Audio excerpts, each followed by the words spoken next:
Okay, call the meeting to order. Welcome everybody here this morning. And if you would please rise, we'll take a moment of reflection before we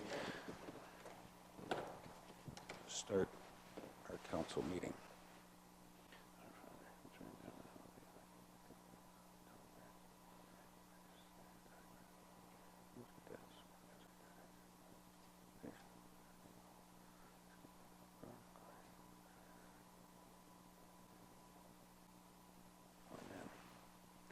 Thank you. And ask any council members if they have, is there any declaration of pecuniary interest or general nature thereof? Seeing none at this time, it can be declared at any time if it does arise, of course. Closed session. We do have a closed session dealing with personnel. Labor relations, but that will be at 1 o'clock today after the general part of the meeting. Public meetings, we have none this morning, Mark. Consent agenda. I have a motion moved by Rob Thompson, seconded by John A. Bell. Be it resolved that items A1 to C1 inclusive contained in Part 1 consent agenda be adopted as printed. And further, that authorization be given for actions to be taken as may be necessary to give effect to the recommendations contained therein. Any questions or comments on the consent? Carol? Yeah, just a small, I don't know if Mark picked it up, but just a small correction on minutes of committee of the whole, October the 30th, page 7. It states that, it should state that Newstead has 135 vendors. Did you pick it up? Thanks.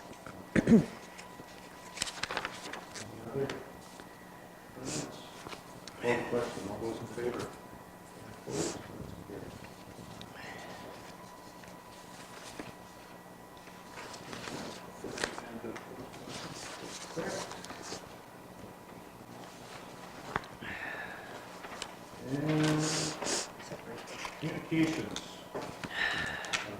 Mayor and Council.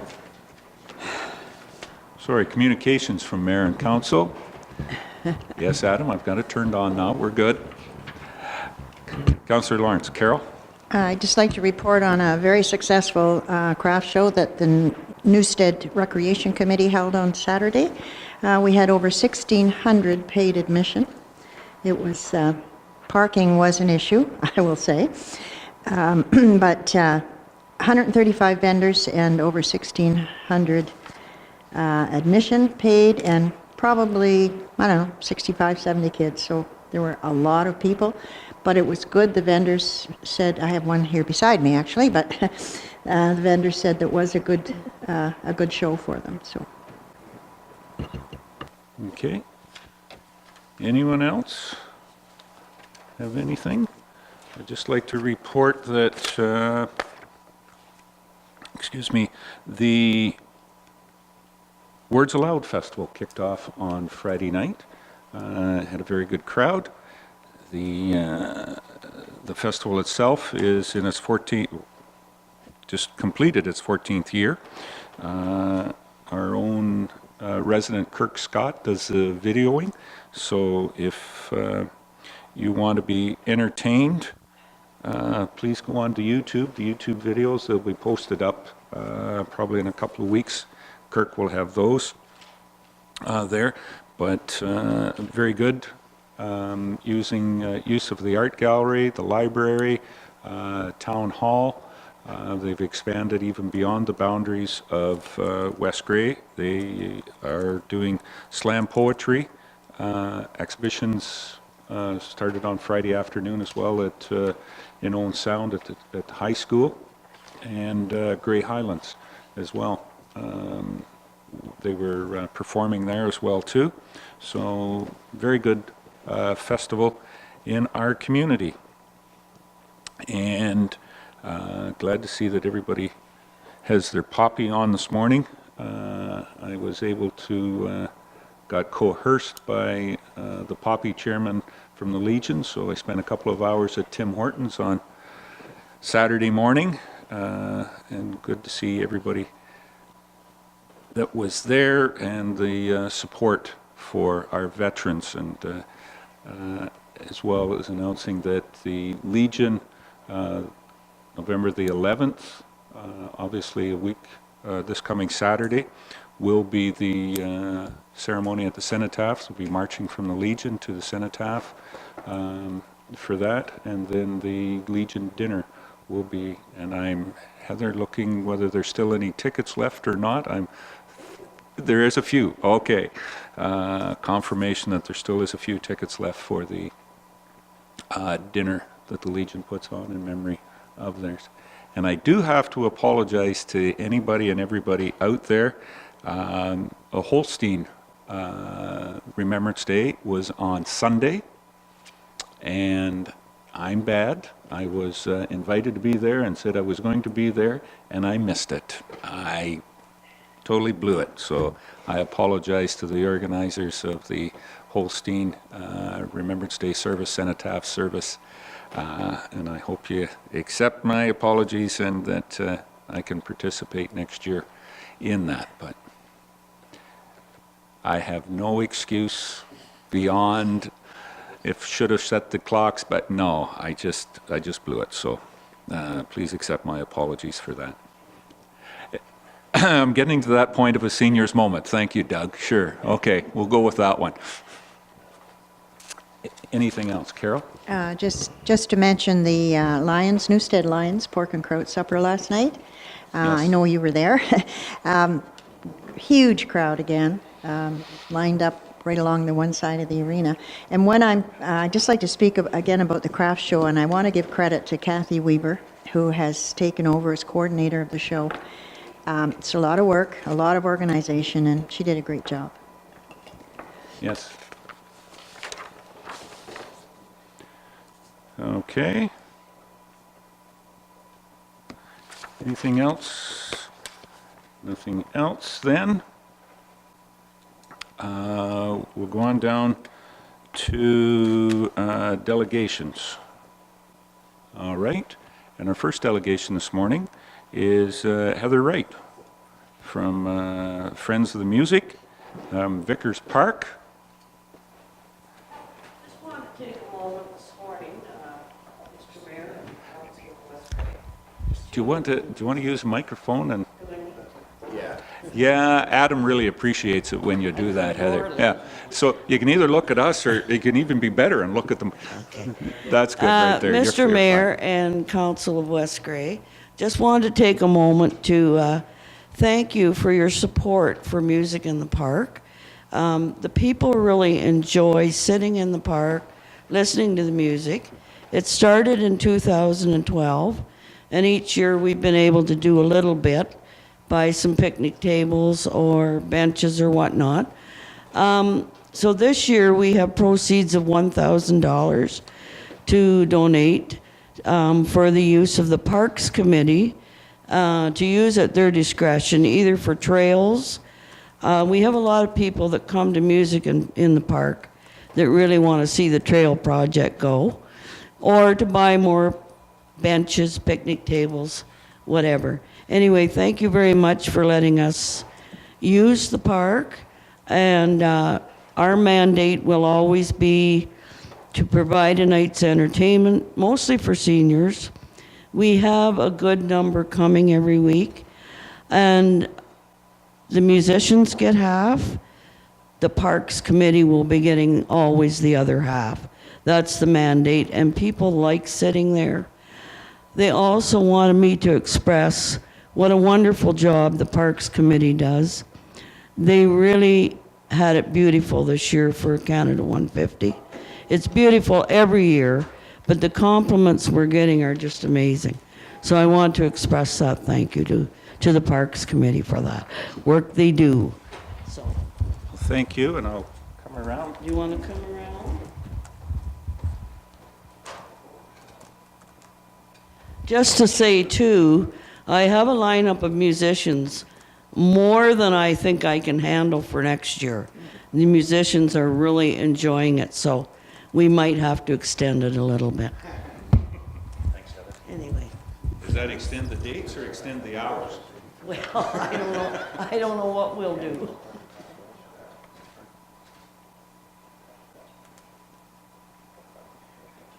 Okay, and thank you very much. Thank Again, thank you very much, Heather. We greatly appreciate the work that you've done and the rest of the committee has done, and we will make sure that that is put to good exemplary use. Okay, thank you.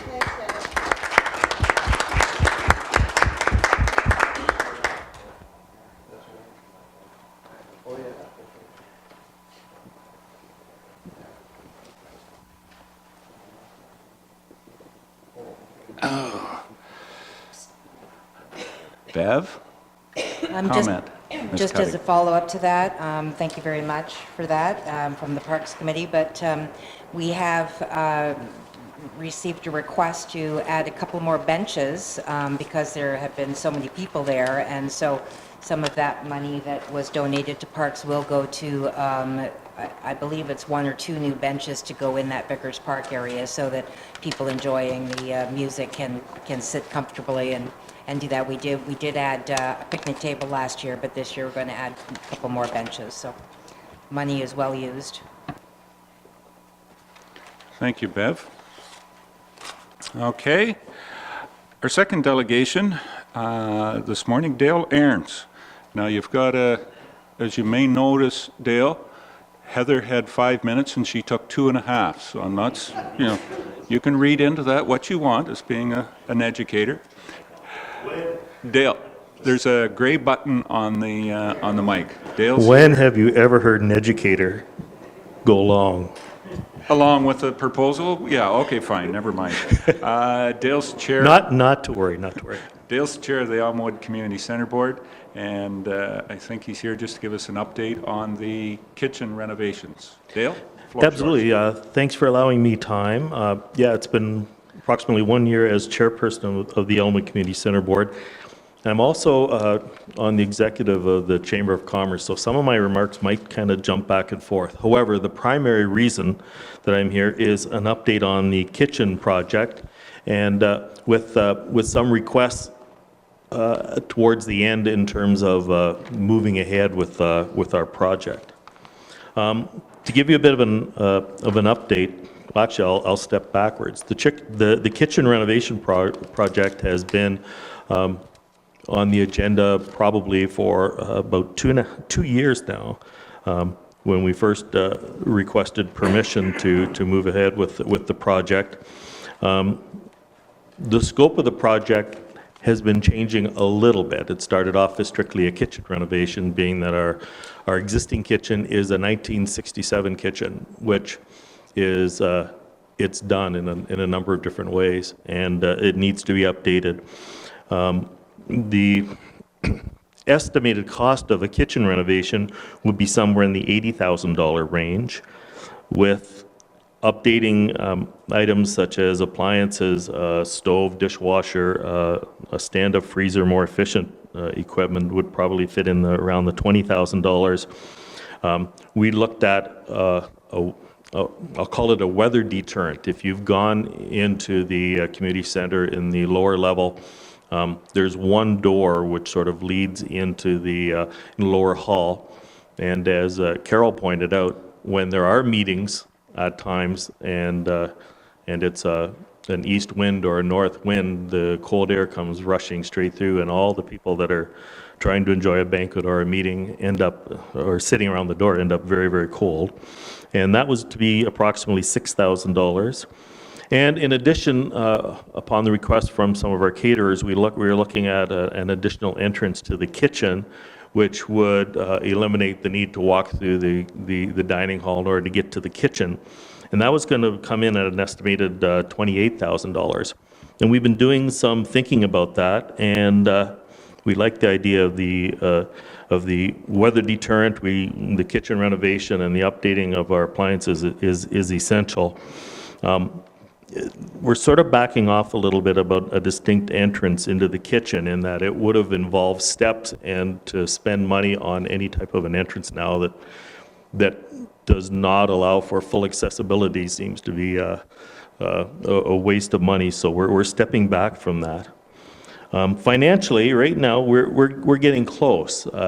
We've had some fundraising and some catering events, and through the grants that I spoke about the last time we were here, including the money set aside by both Brockton and West Grey, we are probably over the $80,000 mark as far as money that's been raised over the past a couple years. In addition, there are some outstanding grant applications that we have submitted, and we have our fingers crossed. And we're also looking at how the capital budget that's directed towards the hall might be used to support what we're doing. So we're close, and because we're close at this point, and because we're a joint board, I think it would be really beneficial for all parties if we were to spend some time talking about processes.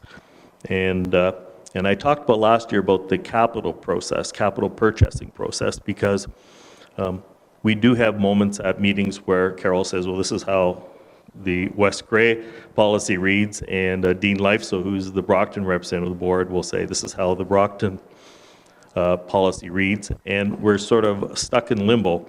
And from my point of view, it really doesn't matter which policy we follow, but it'd be nice to have one clear policy. And I think I mentioned that last time. It'd be great to have our chief financial officers or CEOs from both Brockton and West Grey come together just to give us a clear protocol for that.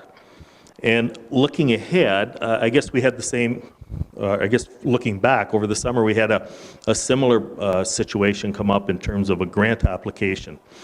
Now, you may or may not know this, but West Grey, it seems to be it's a matter of groups, and the municipality can just apply for the various grants that come through. Brockton has a policy in which all grant applications where there's a request over $25,000 must be written with a third-party writer. And that third-party writer is suggested to be a company called Fairtax and Associates, which is a grant-writing company that will help prepare grants and take an amount of the grants grant money as its payment for services. And if there's no money that comes in, they don't get any money. And that's okay, and it's intriguing, except it leads us to a situation where we're sort of stuck in the middle, where West Grey doesn't have that policy and Brockton does have that policy. And I think I'm okay either way, because I also realize how difficult it is to apply for grants now as opposed to, I guess, 25 years ago, the last time I was involved in this kind of process. But it would be good. It would be good to have some clarification in that. And looking ahead, if we're looking at the tender process for the kitchen renovation, it would be nice not to come to a point where we're ready to move on it, and then have to have a discussion about how do we process the tenders. It'd be nice to have that all in place. And I guess that's what we're looking at. We recognize that both Brockton and West Grey have some changes in terms of those positions right now, and we totally understand that. But if there is an opportunity perhaps to meet prior to December for a short time to have those discussions, it would be fantastic. And if we were able to facilitate that by inviting people to come to Elmwood or arrange that meeting, I would love to do that. And I would just like to look for some direction on that. A couple other things. With regards to the Elmwood Community Center Board and the Elmwood Chamber of Commerce, or the Elmwood Community Center, I'd like to update you that through Brockton, we are now a heating and cooling center. So that Brockton has installed a generator at the community center that's used in the event of an ice storm or some sort of emergency situation. And some of that information is getting out to the people in Brockton, but it'd be nice to make that known as well to the residents just across County Road 10. And I don't know whether there's any joint planning with that or or information sharing with the community, but I think that would be a really important step to take in the event of an ice storm or some sort of a emergency situation. A couple other things with the community center board. We've had some changes. Harold Litke, who has been on the board for a long time, has resigned, and I've taken over as representative from Brockton, and Ernie Faulkner, who is a little bit new to the area. They've had a place on the road, the Zellers Road, as everyone still calls it. He's had a place on that road for a number of years, but he's now retired, and he's moved onto that board. And there's another really big significant change. Shirley Young has been our booking agent and our secretary and our purchaser and our just everything person for approximately 20 years. And she has resigned, and we are in transition now. And Linda Thompson from Hanover has taken over that position. But Shirley has done just yeoman service, and it would be fantastic perhaps to have some sort of recognition from West Grey over her services over the past years on our joint board. And the rest that I have to say are basically thank yous. The people who were involved in Canada 150 in Elmwood, we really like to thank Doug Hutchison, who was instrumental in bringing us into the West Grey fold and being really supportive of our activities there. I'd like to wish a huge thank you to Steve and Trish, who not only have really made a tremendous commitment towards Elmwood and beautification this year with the Canada 150 flowers and some of the decorations in the park, but also in working with us with regards to lights and tree plantings. And they are wonderful people and extremely supportive people, and we're looking at ways that showing our support for them, and as their employers, we'd like to say thank you for hiring such caring, compassionate people. A couple other things are reminders. November 19th, we're having our children's crafts from 3:30 to 4:30 in the fire hall, and at 4:30 we're having our tree lighting. And for the benefit of Carol and the mayor, we're having our Christmas Community Center Board meeting on December 19th, and we always invite the mayor to join the West Grey representative, Carol, and we hope you were able to put that on your calendar, because I know it gets full. And in recognition of the fact that you have very busy lives and very busy calendars, I will close by handing out a sheet with the coming events for Elmwood that Kevin can put on his fridge. So thank you for your time. Please, go ahead, Carol. I just a little bit of a clarification, Dale.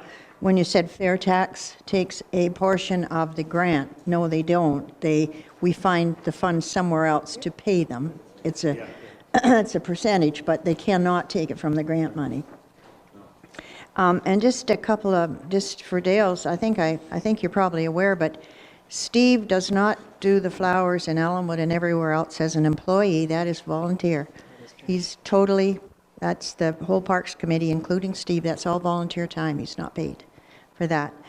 And also on the issue of all the items that Dale has brought up, and I've been asking for probably 2 years that we have a meeting and we clarify, go over the contract, the agreement between Elmwood or Brockton and ourselves.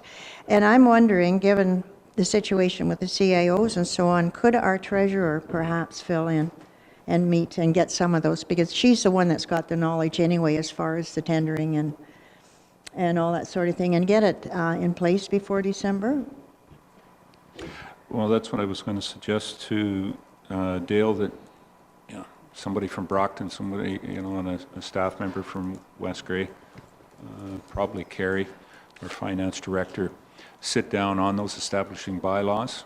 And I think, in my mind, what it is just coming to an agreement or consensus that the purchasing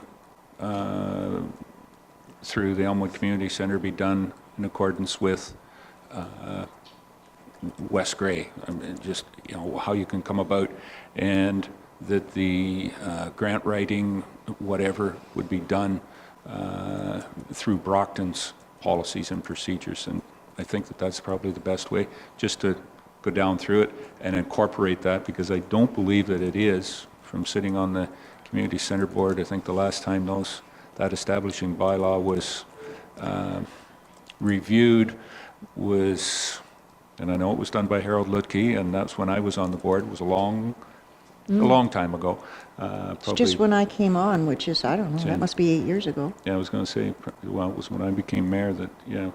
So it's almost 10 years ago now that, 10 or 11 years ago when we reviewed that. So time for a good review and incorporate some of those policies from the purchasing, HR.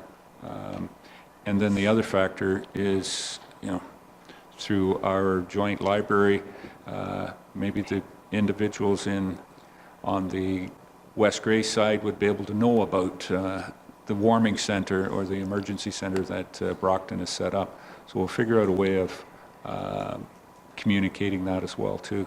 I think it was very good. I mean, yeah, we are in recognition of it, and I think it's incorporated into our emergency management plan, or recognized in there as one of the centers, as our arenas are, and a few of the facilities that have emergency power in those situations when they may arise. So we will, good time to put that together as we're going forward. Congratulations on the success. I know that I have been to a couple of those dinners down at the Elmwood Community Center. Pleasure to support that.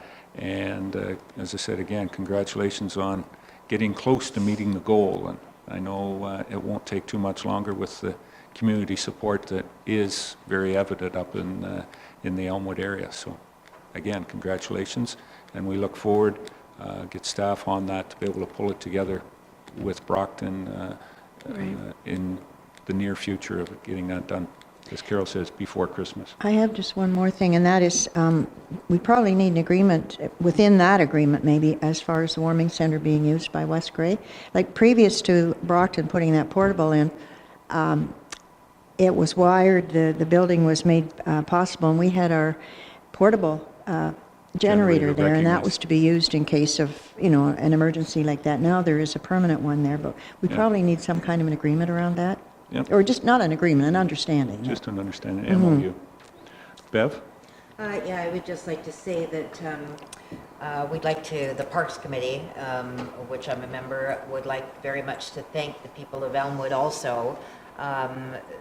Trish and Steve and Bob and Teddy are also, Franklin are also members that go up there and do all the work. But the people of Elmwood, they put that sign up that said, thank you for your beautiful flowers and everything. And we got a lot of letters and phone calls as well. And it makes the volunteers feel really good that they're appreciated. And I just wanted to pass that on, that was very nice. Thank you. Okay. Any more comments? Again, thanks very much, Dale, for the update and setting out. The commitment from us is we'll get a hold of somebody from Brockton. I think that's in the immediate, to get the establishing bylaws and get some of those policies in place there when we head to tendering or an RFP on the project. They will be aware, because I spoke to the Brockton Council a few weeks ago. Yep. Excellent. Okay. I'll commit to this, that the mayor is aware. I spoke to him. Yeah, we're fine. Okay, thank you very much. We do have a fairly busy agenda, and we're surprisingly still on time. And the next two individuals that want to give us a bit of an update on the Saugeen Airport, Dave Schmidt and Dave Kennedy. Dave, a board member, and Dave Kennedy, the manager. Welcome this morning, gentlemen. And if you want to use the podium, that would be fine. And look forward to hearing good news from the airport. Thank you. Dave, can you, there's a gray button on that, there you are. Got it? Now Adam can hear you, and he won't be waving at me, and you'll be fine. Yeah, we're not Well, trying thank to you land an very airplane much. yet. We got a lot of good news this year. Normally, we are asking for money, but we're going to tell you what we've done with the money. And at our last presentation, of course, we rolled out our action plan for 2017-2018. And now we're going to tell you what we've done with that money and how we've got along with it. I'm going to start off with Dave here, and he's going to give you some of the background to what we've done. Dave, just before you start, I think you sent it to us on PowerPoint. Do you want? Oh, okay. Well, maybe you didn't know that we have it, but apparently we have it on PowerPoint. We'll just let Mark get that, and it might be just a little bit easier to flow through.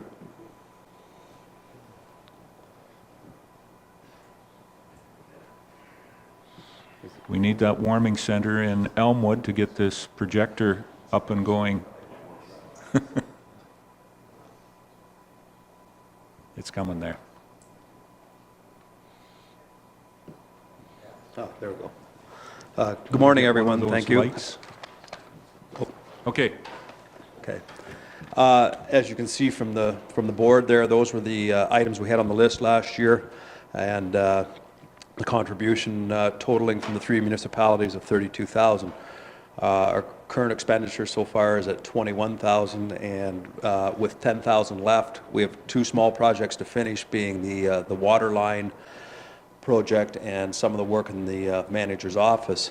So far, all of the items have come in on or very close to budget or somewhat under budget, and we're hoping to possibly even have a little money left over to take a little stab at the next year's work there, including the roadway at the back end or the south end of our hangars, where we have currently have people driving on our taxiways. And what we'd like to do is get the people off the busy taxiways where aircraft are and keep them strictly to a vehicle type road.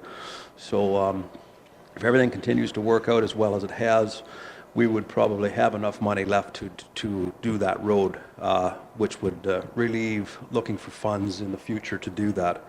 The electrical at the hangar was completed. We now have the occupancy rental at 100%.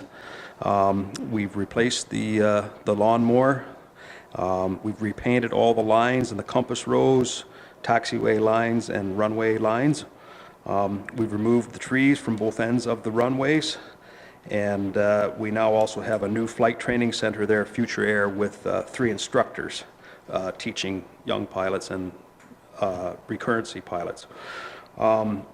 We've also just recently reviewed all the leases and access fees, and our current lease rate of 20 cents per square foot for property is over the next 3 years going to be increased from the 20 cents to 25, 30, and then 35 cents. So we've definitely increased the revenue stream there for the airport. And I think we've also got a lot of interest possibly in some hangars for next year. So we're looking forward to talking to people that are interested in either buying or renting hangar space. So. I'm going to tell you about some of the projects that we completed. We have new restaurant operators now. It's called Tilly's Cafe and Bakery, and it's really going over well. It's open 7 days a week now instead of just Thursday, Friday, Saturday, and Sunday.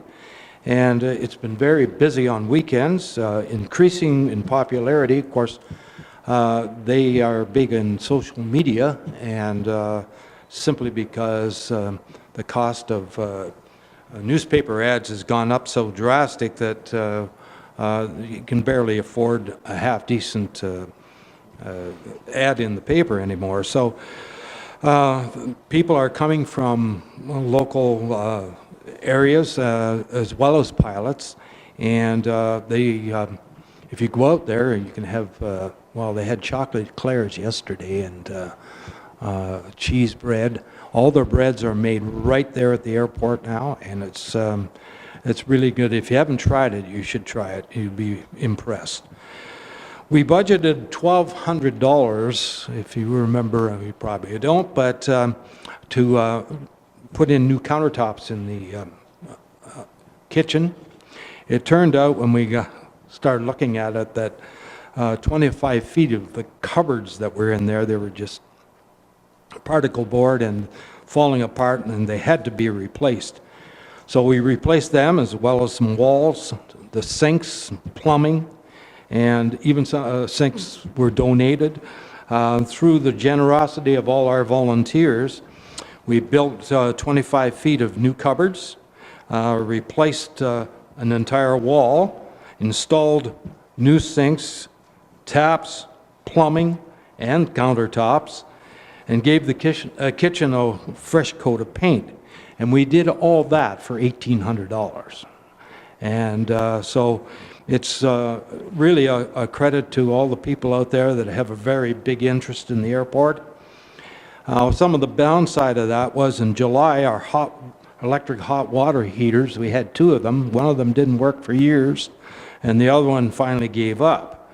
Again, with consultation from our manager and so on and so forth, we decided to go to natural gas commercial water heater, and that meant putting in a new gas line all the way through the building, up over top of the ceilings and whatever. And we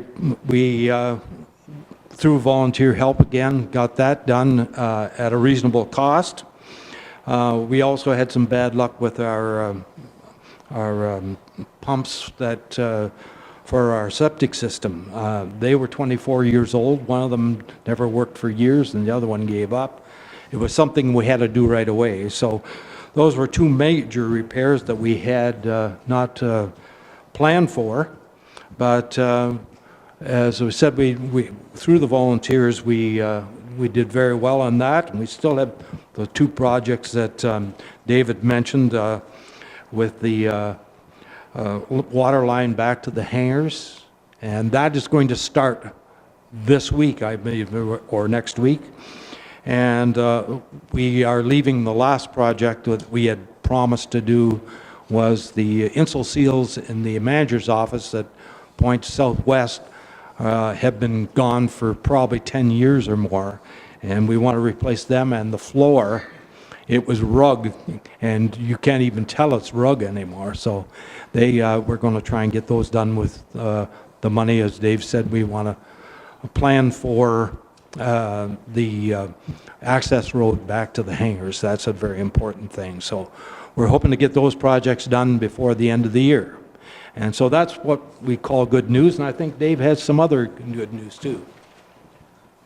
Yes, just one more thing. We, as everyone knows, we had a successful show at the airport this year with the snowbirds, and at the end of it all, there was some money left over, and the committee of the Snowbirds Committee asked that we take the money and use it for safety improvements at the airport. So we decided to spend the money on new approaches for the aircraft, and that's more to do with things like Orange, the helicopter and the fixed wing medevacs that come in.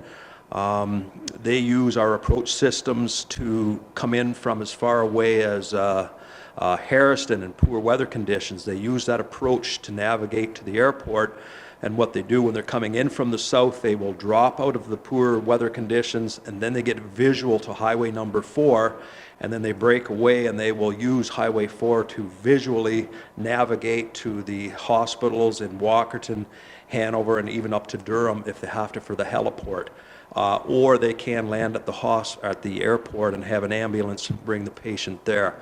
We've had them fly burn unit people in from Hamilton burn unit up to stabilize patients last year in Hanover in the event of an accident. So we decided to do that. Currently, our system allows an aircraft to come down to 650 feet before they have to disengage from the auto system. The new one will bring them down to 250 feet. So that just improves the range that they have now and the safety to get the aircraft in. So some night if you hear the helicopter out there in a snowstorm or a foggy night, he's quite good chance he's using that system to get here. Not to the airports as per se, but to get to the hospital that's next to the airport. So we're really happy to see that happen, and we think that's a great contribution to the entire community. More to them than it is the airport, but it has to hook onto the airport system, so we thought would be a great way to share the funds back with everybody. So, thanks. Yeah, by the way, that system's called an LPV. I know it doesn't mean anything to you, but we used to have we have now at this particular time an RNAV system, and this is quite an update.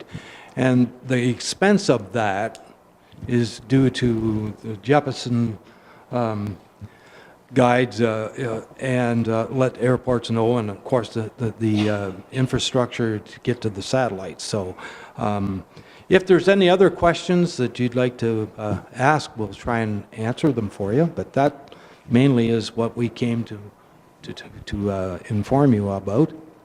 Is there any questions? Any questions? Carol? Don't have a Councillor Lawrence. question, but just a statement for council, and when you see the amount of work that was done for within that money, you know how many volunteers are working there, and it's without the volunteers, and Dave and his wife Ann, well, there's the master of the kitchen renovation standing right there. And actually Phil and Englishman and Martha, they scrub the floor to get that in the kitchen and bring it up, and the dishes. So there's so many that have helped, and that's what makes that airport run as economically as it does, is the wonderful volunteers that we have. And with Dave other Dave Kennedy at the helm, we've really moved along. It's been there's been a lot of not going to say corrections, improvements probably, and the revenue stream is going to be better than it was coming in. So it is all good news. Excellent. Well, Dave has got a lot of credentials behind his name that enables us to get things done out there without having somebody come in and do the welding and things that break down. And so we're very, very lucky to have him, and his talent goes a long way to save us a lot of money. Anything else? Very good. Doug? Yeah, Dave, maybe, I don't know if you want to speak to this time, but just to mention that I was over to a meeting you had regarding looking at what you can do in terms of the lands around the airport and in terms of generating revenue. So that's something that you're working on in the future, right? You want to tell us briefly about that, maybe? Yes, you remember Chris that gave the presentation.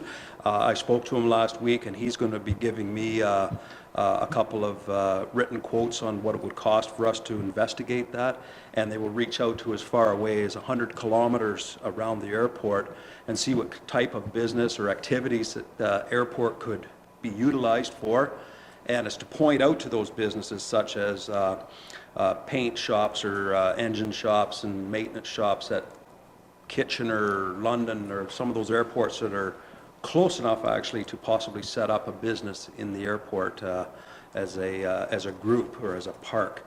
So we're looking forward to hearing back from Chris from Explore Solutions in Quebec, and we're going to try and find out if there's opportunities and if there something out there that we're just unaware of. And that's what this company does, and they're very well renowned for it. So we're looking forward to a positive report from them. Yeah. We just didn't have enough information to put that in our update, but is there any other questions? Carol? No, I just for the mayor and council, I had that in my report for committee of the whole, but as you know, we didn't get that far, so that's why you haven't heard about it yet. Next committee of the whole, I'll be giving you a more complete report. And I want to thank Doug for coming. I did ask Doug to come from Economic Development to hear Chris. I thought it was important that someone that's coming back and is going to be, hopefully, is on council next term, because these things will not be happening just overnight. It will be in the future. So I thought it really important, somebody that will be back on council and on economic development to hear it and maybe take it forward when it comes. Okay, thank you. I guess what I can take out of this with all this found expertise in volunteerism and no need to use a lot more sweat equity instead of cash equity and newfound revenues, almost will be a revenue neutral or self-supporting there, Dave. Not quite. Well, I'll tell you, when we broke out our strategic plan, we said we Yes. were going to work with councils to try and improve that status, and that we would keep you informed on what's going on with the airport. We're keeping up with that promise, and certainly now with the enlightening news that we're reviewing all the various contracts that are out there that are connected with the hangars and access fees and so forth. That's a small part of doing what we said we would do.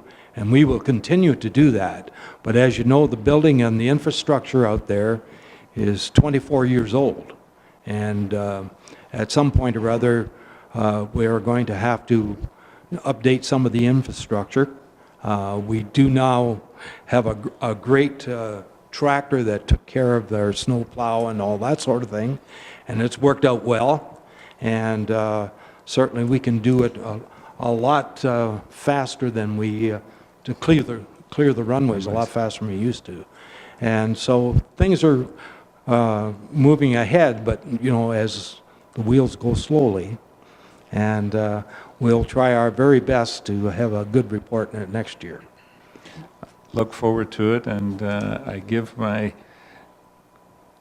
lot of gratitude and thanks to yourself and the rest of the board, Dave, for the endless hours of volunteer work, commitment to the airport there, and because I'm one that certainly believes going into the future it is a valuable asset, and that our transportation at some point in time will be vertical, not horizontal, that we'll be looking at it, and that airport will be an important piece to that, to the future of transportation for us. Well, it's a known fact that the airports generate a lot of spin-offs and jobs created in that respect. And of course, we don't know that at this point, but as the cities grow larger and the airports grow larger, for instance, London, Kitchener, and that sort of thing, they're forcing the smaller generation, or aviation pilots in general aviation, out of the area because they just can't handle it anymore. And so that's what Dave was talking about when we have painters and maintenance people that will be moving to the airport. And we just can't say everything we know yet because it's not a fact until it actually happens. Very good. Well, Anything else? Thank you very much, Dave. Well, thank you And very Dave much. for the report, and look forward to continued success with the board of directors there and the municipalities that are partners. Thank you. Thank you. Okay. All right. That brings us down. We have one last delegation. And I'll wait until Dave and Dave are leaving. We have one last delegation this morning. Kyle Kiefer is here, and welcome this morning, Kyle.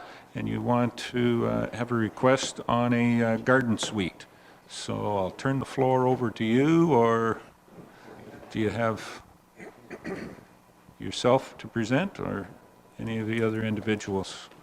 Bob, you're going to have some comments too? Oh, okay.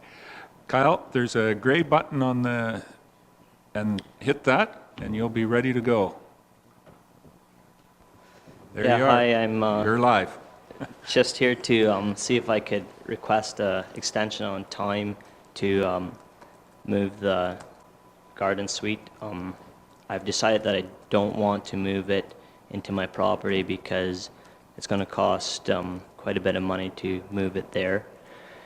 And I'd like to put it up for sale and sell it, and then Laverne can move on and we'll get it out of there. I guess I just want to see if I could request time to get it sold, and that way Laverne can use the money that we get for the trailer to move on.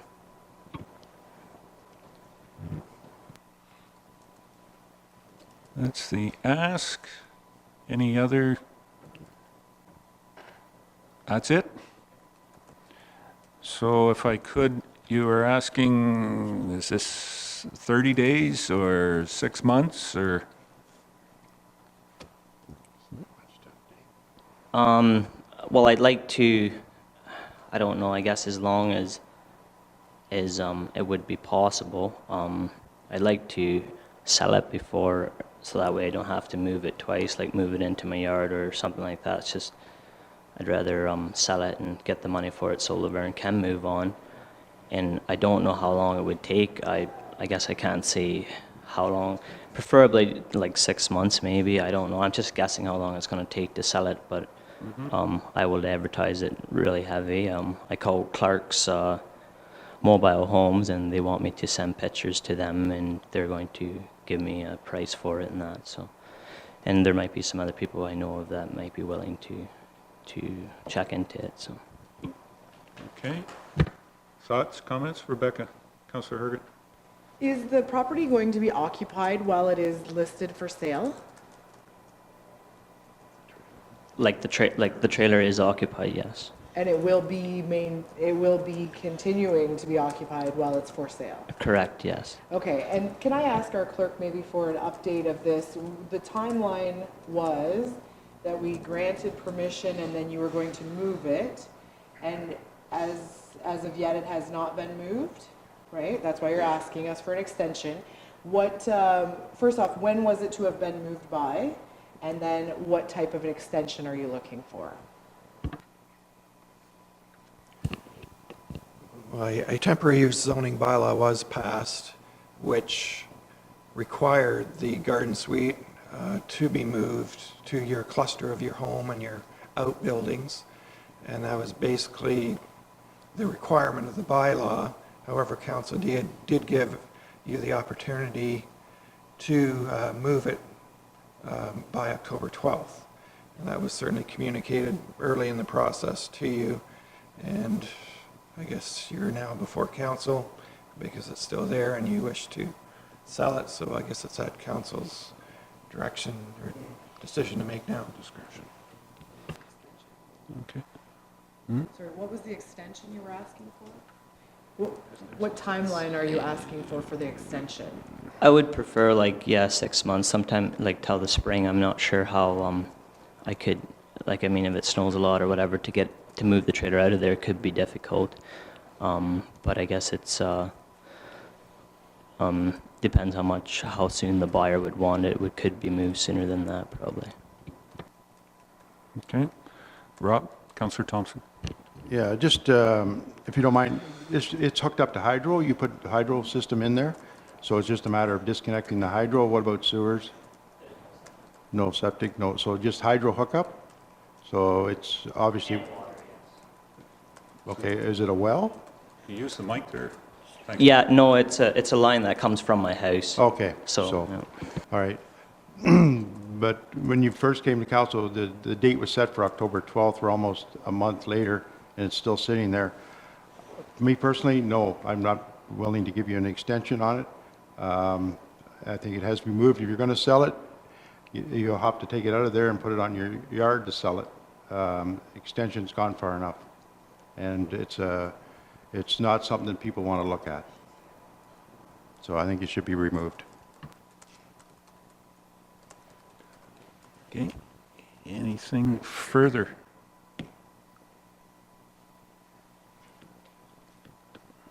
I just want to say, I support what Rob is saying. This has gone on, and you know, we did allow the extension and made, after a lot of discussion and discussion with neighbors, an agreement that should have worked in terms of putting it in the cluster of the buildings, but now Kyle doesn't want it there. So it's not that hard to move if it's just hydro and a water line. I agree it should be moved out of there and put it wherever you want with it for sale and advertise it, but I think it has to come to an end.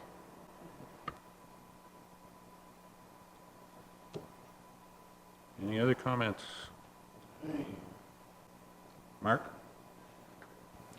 So there is a enforcement process to go through that has been initiated.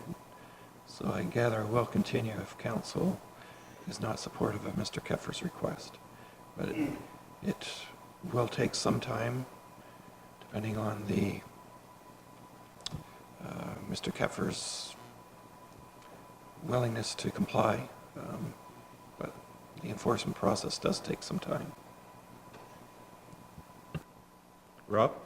I just wanted to add to that, and then I think then that process should start now, the process of... The process has started, yes. Okay, I realize that, but continue or move this along as fast as possible because winter's coming. Okay, that will be communicated to our enforcement officer then. Would Kyle. would Bob be able to talk for a bit? Yeah? No?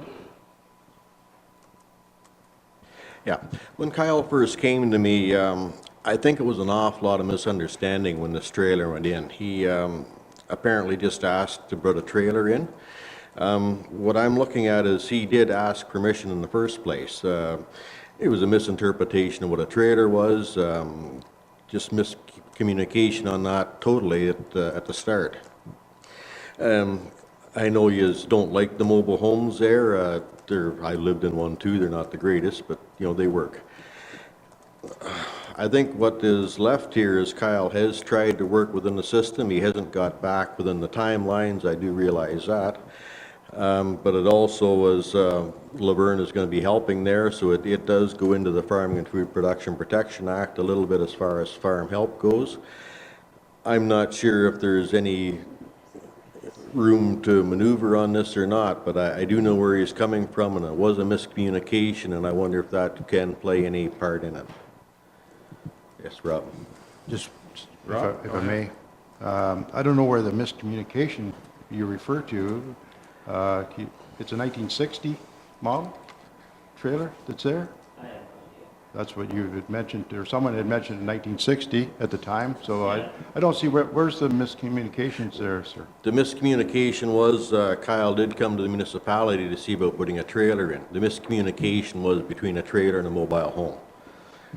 He didn't realize there was a difference. So you're relying on the definition of a trailer and a mobile home. Yeah. Either way, it's... No, at that time, he was told he could put it in. Again, the clerk realizing, it was a trailer. There was a mistake, yes, and we're understandable of that. We understand that part of it, but the fact is, yeah, anyways, it's, we understood that at the time. Okay. Thank you. And then the process, I guess to be clear, Kyle initiated the process to say, well, no, it's not just a trailer that's there. Mm-hmm. This is a garden suite, so what do I need to do to comply to the zoning? Made the application and whatnot, and set forth some targets that had to be met and have not been met, and now it seems that we're in a total change of mind that Kyle has stated here this morning that he doesn't want to move it and have the individual still there.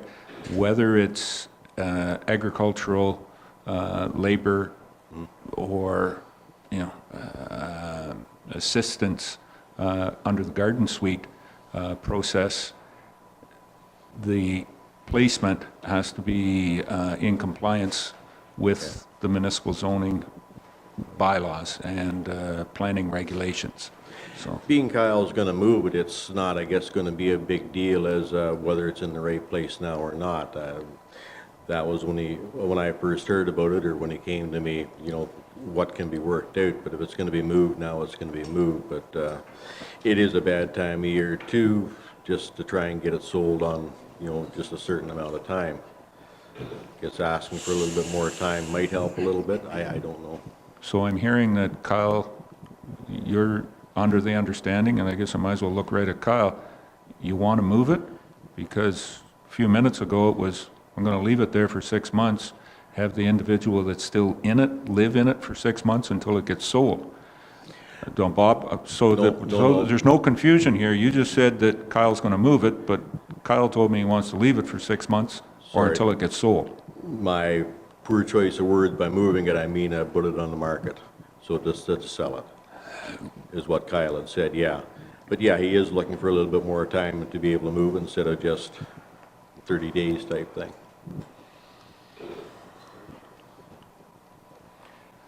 Rebecca?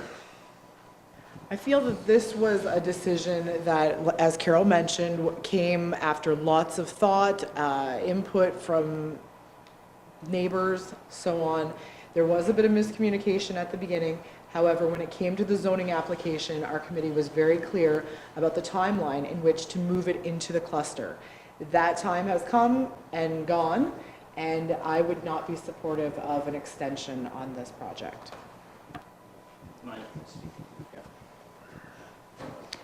Now, when the letter came to me stating when the trailer was supposed to be moved and where, it was not clear on there as to where I could put it. There was a little block on a piece of paper, and it didn't show my buildings, no nothing, where I'm supposed to put it. So when the bylaw officer came to my place, she had a really nice clear picture showing where my buildings were and showing where the trailer can be moved to. And where it is on a hill, and to get to it, you have to go under a hill. So I appreciated that she showed me where, and then when I knew where exactly I could put it, then I just decided that it's not going to be cost effective to move it there. Therefore, my decision to sell it. Mark? Mr. Keffer, you're quite aware of where that mobile home was supposed to be relocated to. We had that discussion before the bylaw was passed. It was originally going to be quite close to your cluster. You asked it be removed more to the east behind the forested area. That was agreed to. The dimensions were given. That was agreed to. You were quite aware of where that was supposed to go.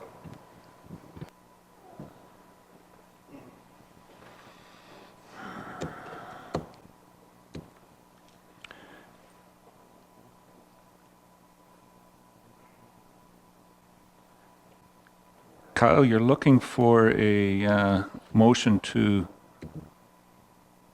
extend the placement of the trailer until you can get it sold. And from what I understand, you are already under an order from the, or it's not, it's a letter, sorry, the order hasn't been issued as of yet, but the letter to comply with the zoning. And that's what you're here today for. See if you can get that extended. That will be a legal process going forward.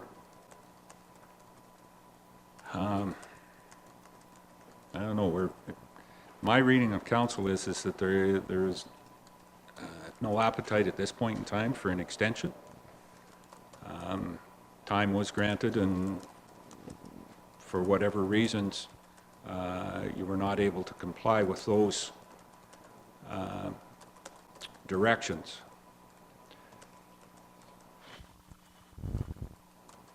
And the idea that keeping the trailer there, you don't want to keep it,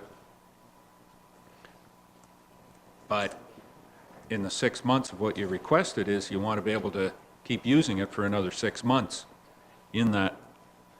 And I'm a trailer of this age, what the age of it is, what amount of effort is being made to find relocation for the resident of the trailer right now, I have no idea.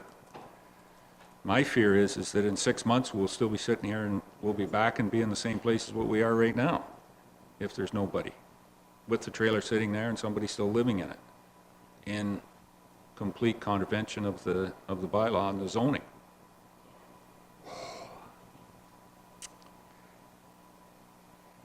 Doug? Yeah, I think we're in agreement that, Kyle, we've given you an opportunity. We told you, what need to happen in order to make this, acceptable to our bylaws and to our council. So I really think if you really decided that that wasn't what you wanted to do, I think you should have come to us a little earlier rather than waiting to this point. So I really think that at this point you need to move the trailer, find somebody that can move it somewhere that you can sell it from that property, but it needs to be moved out of that spot.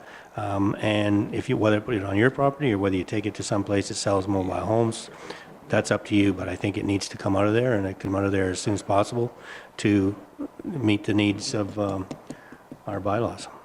Sorry.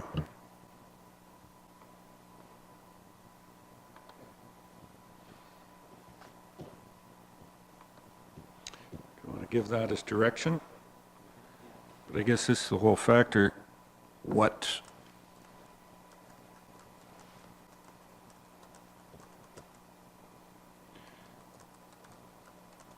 are we going to give as a timeline for Kyle and or friends to get this trailer, get the hydro shut off and the water shut off? The resident moved out and the trailer moved. And the resident that lives in that, any thoughts from Laverne?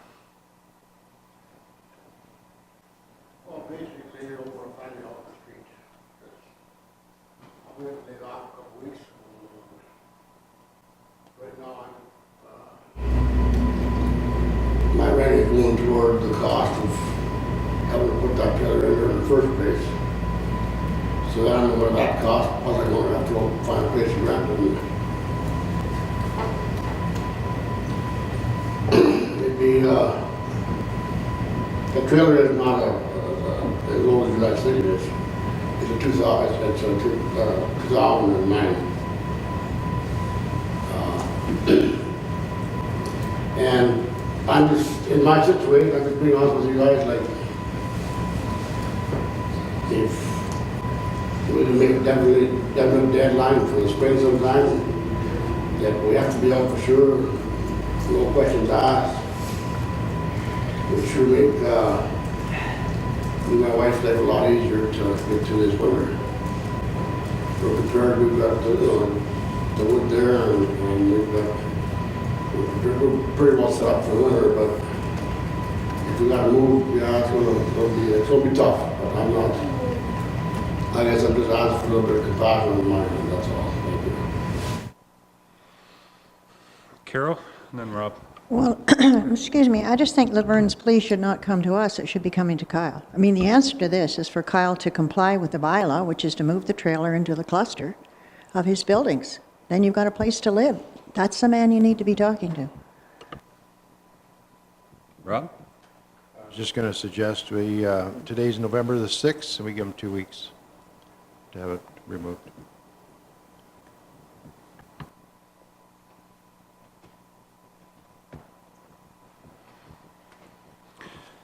Rebecca? I think we should be clear about the options here. The option, as Carol just mentioned, is within the next 2 weeks, if that's the timeline that council presents, is that Kyle, either move it into the cluster as discussed previous, or get rid of it off of the front of that property. Like, we don't care where it goes. You know, if it's for sale, it could be moved back further until it's saleable. But that'll be for Kyle to decide. Well, certainly if it's going to be lived in on the property where there is a spot for it to go. I could take a resolution or a motion, if somebody wants to put it forward, as to what council wants to do, because right now we're not in compliance. and what we could do to extend that. John, Deputy Mayor Bill. I haven't spoke yet. We're under obligation to the taxpayers of the Municipality of West Grey. And yes, at this time of year, and we talk about winter, and we talk about hydro, and we talk about all these things, yes, we are compassionate. But this has been recognized as being an ongoing problem for a while now. I'm willing to make a motion to leave the trail there to the end of November, November the 30th, at which time it needs to be moved out of the cluster or it needs to be off the hill. And I think that's being very fair, and I think it's being fair to all parties. But it needs to happen before the snow flies too much. There is ample time to dig a water line. There's ample time to move hydro. I think it needs to be done by the 1st of December. And if you need a motion, I'll make that a motion. So Mr. Bell's made the motion that it be moved to the cluster, or it be vacated and have a for sale sign on it. Is that what you're suggesting? Yes, sir. Okay.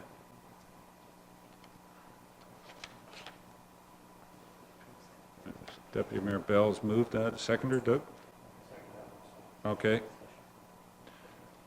So Doug has seconded it. Discussion on the motion. Go ahead. I think it's important that people know that that this process has been going on for some time. When did we first start on this, Mark, or Treasurer? Not quite a year ago. Yeah, the property has been in for quite a year-ish. Okay, so it's not something that's just out of the blue and we just happen to, like we're throwing this gentleman out in the cold after a month. This has been going on for a year. So Kyle, you've had a year to work on this, to come up with a plan. We gave you a plan. You could have followed through and moved this trailer into the cluster, as we said, and now you've changed the plan and it doesn't work. So I think that's important that people understand that we have worked with you and tried to give you options, and unfortunately it's come to this point where now the trailer has to go.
Is there any further discussion on the motion?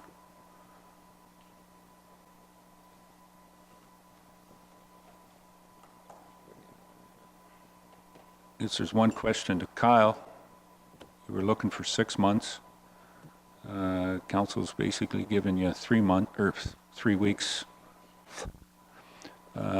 weeks plus. Is there an opportunity, is there any chance that you can comply with getting it moved in that amount of time? I can do my best. I'm going to have to work hard at it. I don't know what's going to make my farm mortgage payment while I'm moving this trailer, but I mean, if you decide that, I'm not going to discuss it any further. It's your decision.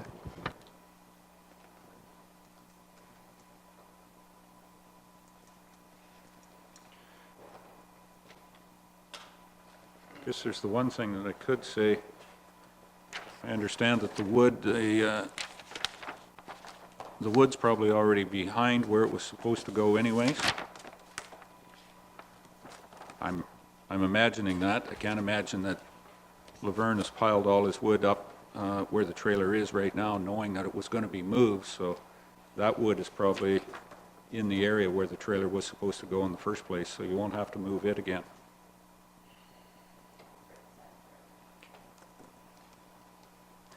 have a motion moved by Deputy Mayor John A. Bell, seconded by Doug Hutchison. Be it resolved that the Council of the Municipality of West Grey hereby provides an extension to November 30th, 2017 for the relocation of a garden suite on the Kyle Kepfer property in accordance with bylaw number 27, 2017, or to remove the garden suite from the subject property.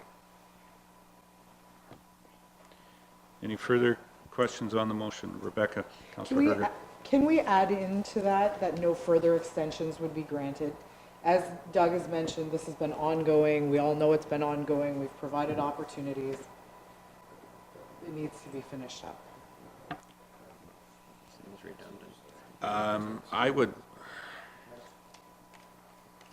I don't think we need to, this is an extension, and in the process, if you would say that no further extensions will be granted, you're opening it up that, somebody could come and ask. Yeah, it's just, I think it's... That a final extension be granted till November 30th? That achieves the same thing that Rebecca's talking about without, we just call it the final extension.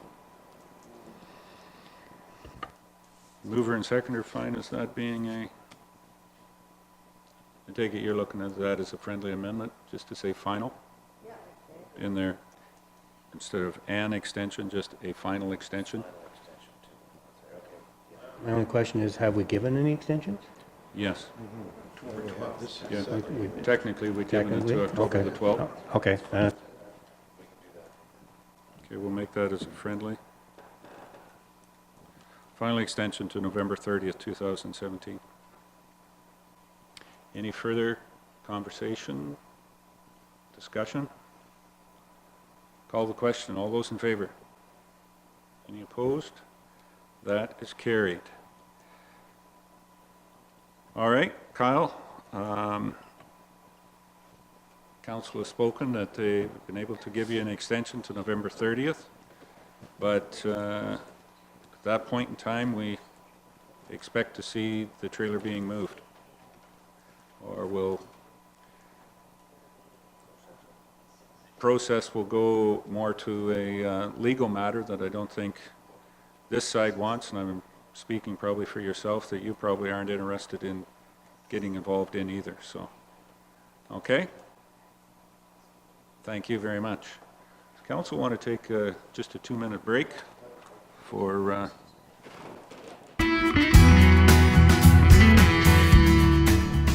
going to call the meeting back to order. Brings us down to staff reports, unless there is any business arising.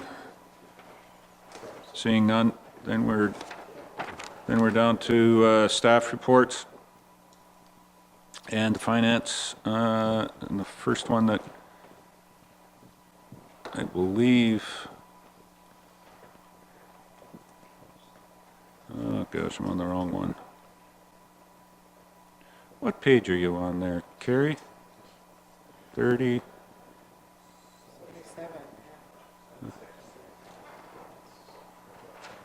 76, thank you, there we are. Approval of the voucher. So I have a motion moved by John A. Bell, seconded by Rob Thompson. Be it resolved that Director of Finance Treasurer be authorized to pay the accounts presented as voucher number 20, 2017 of the Municipality of West Grey in the amount of $800,370.43. Any questions or comments on the vouchers? Doug. Just one on page 94, page 17 on yours, Carrie. There's something about a waste management trailer. Just let me find it here. Bentic landfill 8x16 trailer. Just curious what the trailer, $14,000. What was it? Can you explain that, Brent? I missed what that was. On that. Northern RV, I guess it is. Yes, Councillor Hutchison. I had reached out to several agencies regarding, and these are, it's not really the trailer, it's going to be the scale house that's going to be placed at the landfills sites. reached out to, I think, 5 contractors or suppliers. I could not obtain anything. There was nothing available. For whatever reason, busy season or whatever, there was nothing available. I finally was able to find one.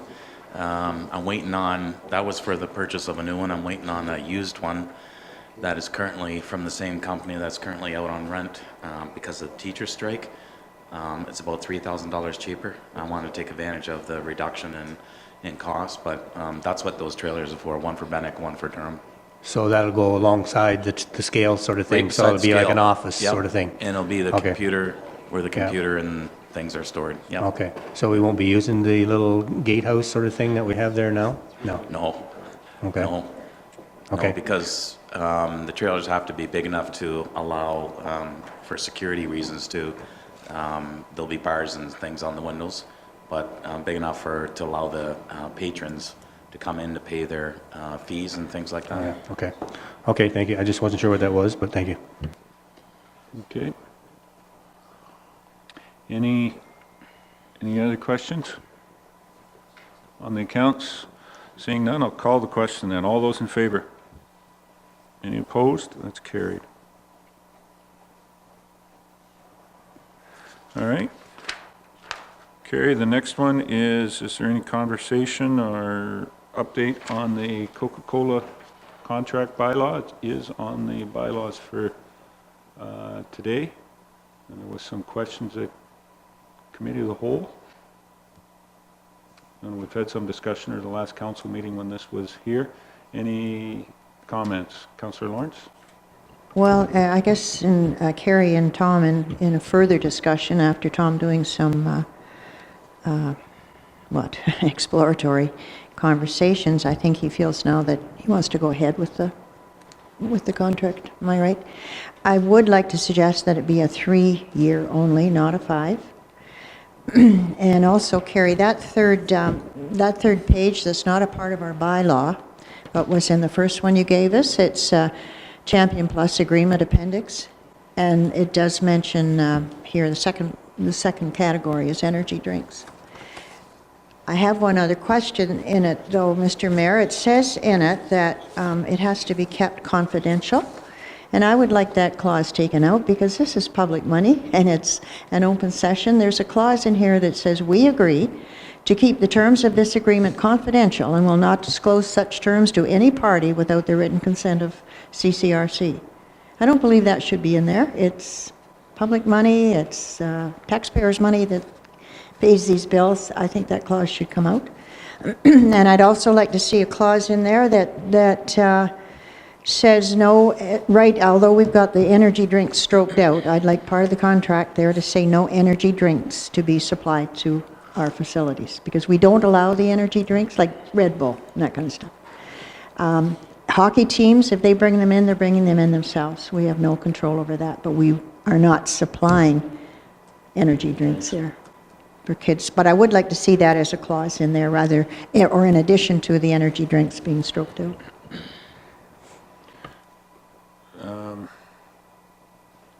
First, if we make these amendments and clause changes, how much is that going to change everything, Mark? And do we put it off for passing at the next vote? Can't. November the 9th, I think, isn't it, Carrie? On November the 9th, Yeah. maybe you'd find out how much supply we have to go from the 9th to Well, the 22nd. Carrie, I wondered, what was now I've lost my thought. Talk about senior moment. We'll come back. Okay. John? Well, real quick, I'm going to maybe approach it a little different way. Do we need Coca-Cola to supply? That was my question, John, To because supply stuff to the arena, or is it going to be more efficient, cost efficient, all that kind of stuff, to put our own stuff in? We heard at the last meeting, I think somebody mentioned how Yeah. much we could maybe do it cheaper than what we are getting a deal on right now. Supposedly it's a deal, but it's really not much of a deal. oh, it's not a deal at all. Like it used to be when they gave time clocks and that sort of thing. Yep. It was a deal. Now they give us $1,000 to split between 3 facilities, which is, a slap in the face.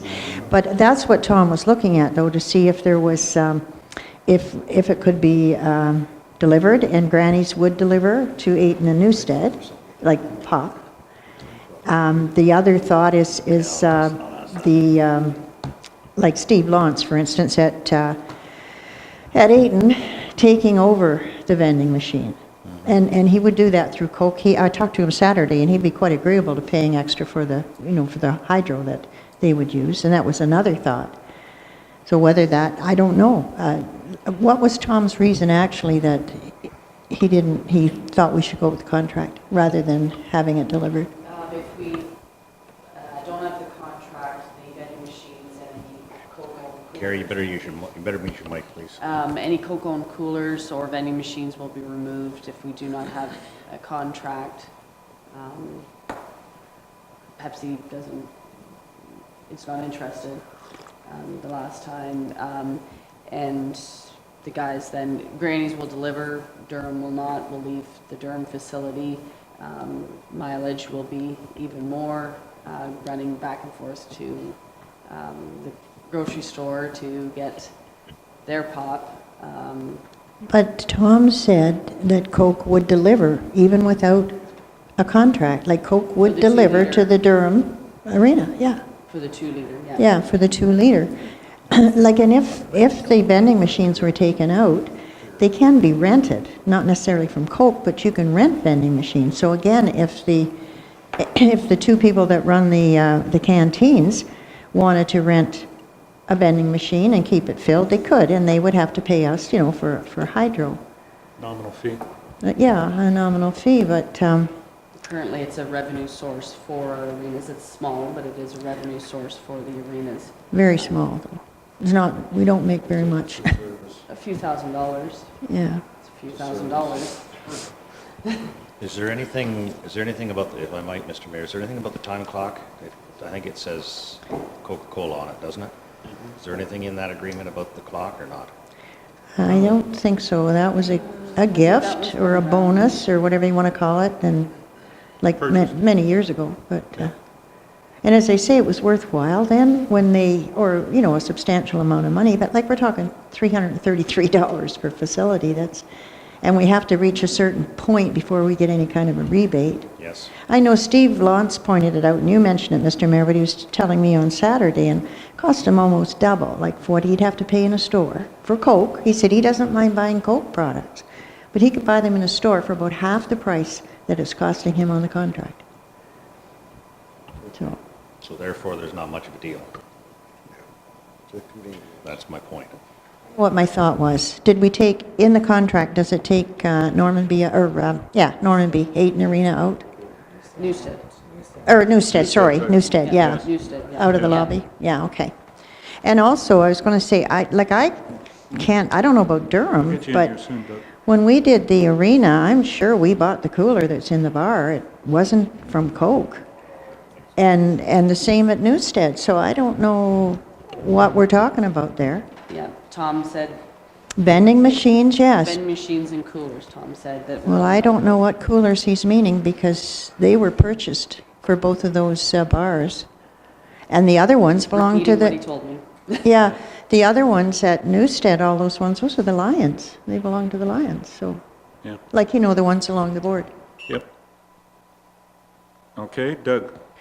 Yeah, well, I wasn't going to support this as the way it stands. First of all, I think I asked when at first we discussed this in the committee of the whole that we looked at it, the usage and electrical costs. We have 2 machines that run now in the Durham Arena. I don't think we need 2 machines, if we even need 1. I can't support it because I don't believe that we should be in the business of selling pop and sugar to kids. And I think that that's what we're promoting. If the food booths want to run it and whatnot, then that's fine, but that would be their costs. And my other question was, were we able to buy pop for the bar and for the food booth? But it sounds like that was all part of the contract that we had to buy through them. So I agree. I think the reason that they came to us originally was a 10-year contract, I think is what they first asked for, is because they could see the writing on the wall. that there's a lot less people buying pop out there, and that I think they wanted us to commit. So I'm not in favor of having a contract with them at all. I don't think we need it. Okay. Yeah, the only thing that would need to be delivered then, if it was all, like if there were vending machines under the canteens, the only thing we'd be purchasing would be the 2-liter for the bar, and apparently Coke will deliver. So I don't know what, I don't know what the problem is.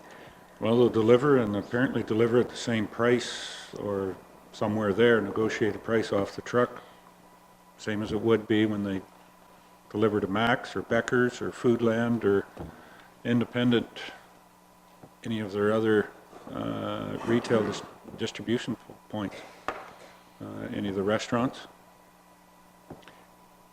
I think if you're in a stadium where you've got 75,000 people in it, and they'll go through more Coke in one event than our facility through our vending machines. So you maybe get to that $4 and $5 rebate, but I don't think we've got much more above $1 rebate. And yeah. And Mr. Mayor, when there's, even for practices sometimes, but the canteens are open at both the arenas for the most part. So it's still available if somebody wants pop. It's available there. And for the most part, you don't have to go far away from the arenas. We've always promoted these recreational facilities that people come into the community. When they're in the community, they stop, they do some of their shopping, they do some of their grocery. If any of those kids, you can leave the arena and within 3 or 4 blocks be to a convenience store that sells that type of product that children may demand. Doug? Yeah, and I think it'd be interesting to know, given the cost of hydro today, how much those machines cost to run 24/7 every day, for year round, basically. I don't know if we ever shut them down, but I imagine they're taking a fair bit of electricity. I don't know. Well, I think there's meters you can put on them to gauge that, and that's what you'd have to then charge out. Yep. The only thing, if we do that and the canteens are looking, taking over the vending machines, as well as selling whatever they want. I mean, they wouldn't have to sell Coke in their own places. They could sell whatever. I think we still should have as one of the issues or one of the clauses in the rental agreement is that no energy drinks would be sold. Doug? I guess I see a bonus in that if we were to continue on with the machine and the food booth was to run it, then they're the ones that look after if the money goes in and it's jammed. Right now, I would like to see us get rid of our candy machines in the arenas too, because right now, some of them aren't even working, and then people put money in there, and then they have a problem, they go to Randy. Randy says, well, it's not me, it's it's the supplier, you have to deal with whoever. So people are running around getting ripped off by these machines, which we don't even really need. So I'd like to see us get rid of them also, but I can see it maybe being a bonus that you got somebody there that's going to look after the machine if it's their machine. Yeah. Okay, Rebecca. I think our canteen operators might be appreciative of the flexibility that they may have to customize whatever goodies that sell to the kiddos or the adults that are paying for it. I think that it is important that we not just pass this because we've done it before. I think it is good that we've looked at it. We've taken into consideration the hydro, our arena managers, their time in dealing with it. But I think if we can form the other agreements with Coca-Cola to supply or to look into maybe Foodland wants to deliver or Granny's, and then that way it provides economic development for around the arenas as well. So I will not be supporting this. Thanks. Okay, it is on as a bylaw, so I think we're very good discussion, and I'm going to say if there's anything else, we'll save it to when the bylaw is introduced. But sounds like if the bylaw was defeated of tendering a contract to Coke, the options will be there for the managers to source out product in other areas. Carrie, letter from Morris Turnberry around tenant farm tax class properties. I'm going to introduce the motion. We're going to do something just slightly different. I'll introduce the motion before discussion. Reading the act, apparently we should have the motion on the floor before you can enter into discussion, so we'll go with that. Moved by R. Herget, seconded by Carol Lawrence. Be it resolved that the Council of the Municipality of West Grey hereby supports the resolution of the Municipality of Morris Turnberry concerning the tenanted farm tax class properties being changed to the residential tax class. And any clarification that we need on that, Carrie? Yeah, I don't know if it's been as large of an issue for us as it has been for Morris Turnberry, but we haven't been provided that information to know how many different farmland properties might have been affected by that change in how they're doing it. But it's very good that it would be better if they come to us before they just do it, so we understand the impacts. But I don't know that it's been an issue in our area, but it has been down there. So but I would recommend if you would support their cause and get further information from Impact, push them to provide those details. Okay. Doug? Just can I get some clarification on that? Like, under one of the whereas, it says MPAC has assessed non-tillable acreage that is rented to tenants as residential. So explain that to me. Is that, they're talking like scrub land is now classified, even if there's no resident on it, no buildings on it, it's still classified as residential? Yeah, if it's not I'm looking at usable, farmer here, that's tillable why I was- farmland, if it's a tenant farmer, that's, what they, To me, that doesn't make a lot of sense. But, I mean, MPAC, I guess they're looking for money, I guess, I don't know, maybe they're trying to help us out here, but. Well, it doesn't make Impact isn't looking for the money. What I understand is Impact just puts the assessment on and is how that is placed. What I feel is coming here is municipalities have challenged Impact on some of those designations out there, and the province of saying we need, and that's Huron County with a drop in population and a drop on those residential large farms, houses are tore down. They're saying our tax base is eroding. What I think is happening here is Impact is responding from advice from the province. Well, there's a tool for you. We're offering you the tools. Don't come to us and be yelling and screaming that you haven't got the revenue tools that you need. We're giving it to you. Of course, Morris Turnberry is looking at it and saying, we're a farming community, and now you're hitting that farmer that's renting 100 acres and 80 acres is only workable. The other 20 is going to go on residential. Yeah. Follow-up to that be, then we'd have to change our bylaws to allow people to put buildings and to put houses on that property that's classified as residential. Will we not? Like what? No, it has nothing to do with zoning. No, but I mean, maybe, is it not leading towards that? And that now it's residential, so let's put a house on it. Provincial policy, the PPS will tell you that you can't sever those. It's in Ag 1, and you couldn't sever that off to put Yeah, but then why is it residential buildings on then? it. I don't get that. if, Go ahead, Kara.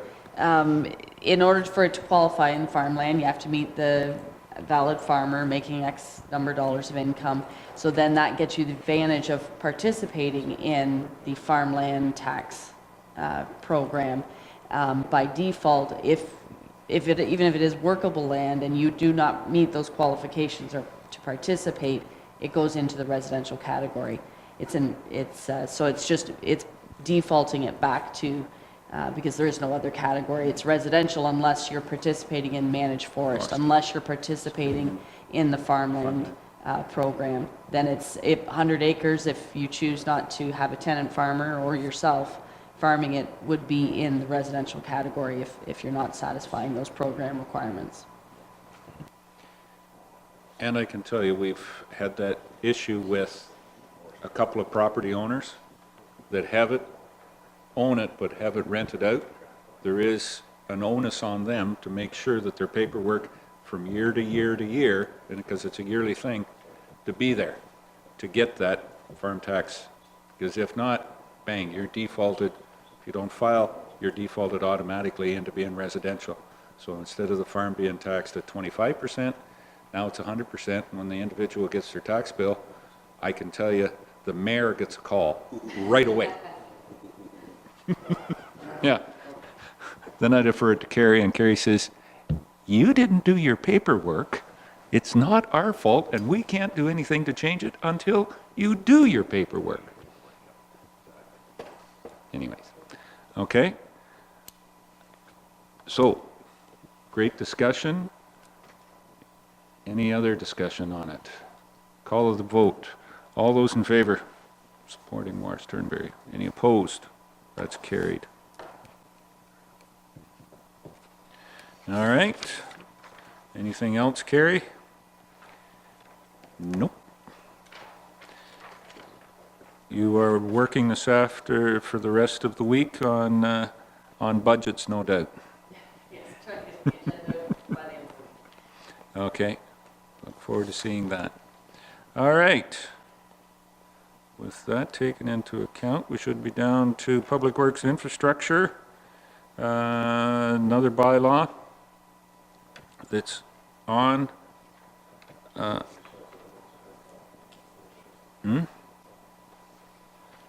So the bylaw agreement between West Grey and the Township of Southgate. Brent, this is yours. Yes, Your Worship and Council. The reason why I put this in the council package, I'm currently, I come to find out that West Grey doesn't have boundary road agreements with its neighbors, Municipality Chatsworth, or Chatsworth, Grey Highlands, Minto, and we did have one with Southgate, but nothing formally with the others. And the idea of moving toward boundary road agreements is to provide clarity as to which sections of roads each municipality looks after, responsibilities pertaining to maintenance of their respective road sections, capital expenditures, regardless of who looks after the road. There's still an agreement that each municipality would pay 50% of the capital expenditures on road improvements, and also to try and make it equitable. Right now I'm finding that, for example, Grey Highlands, we're undertaking 8.5 kilometers to their 4.5. And that's been going on for quite some time now. So again, I'm trying to restructure it so that we get it fairly close to being equitable as far as lengths, that each municipality's looking after similar length. You will notice in this agreement that I've proposed, in order to come up with an equitable length, the municipality of, Southgate has agreed to take on 2 kilometers of our road on, bear with me, sorry.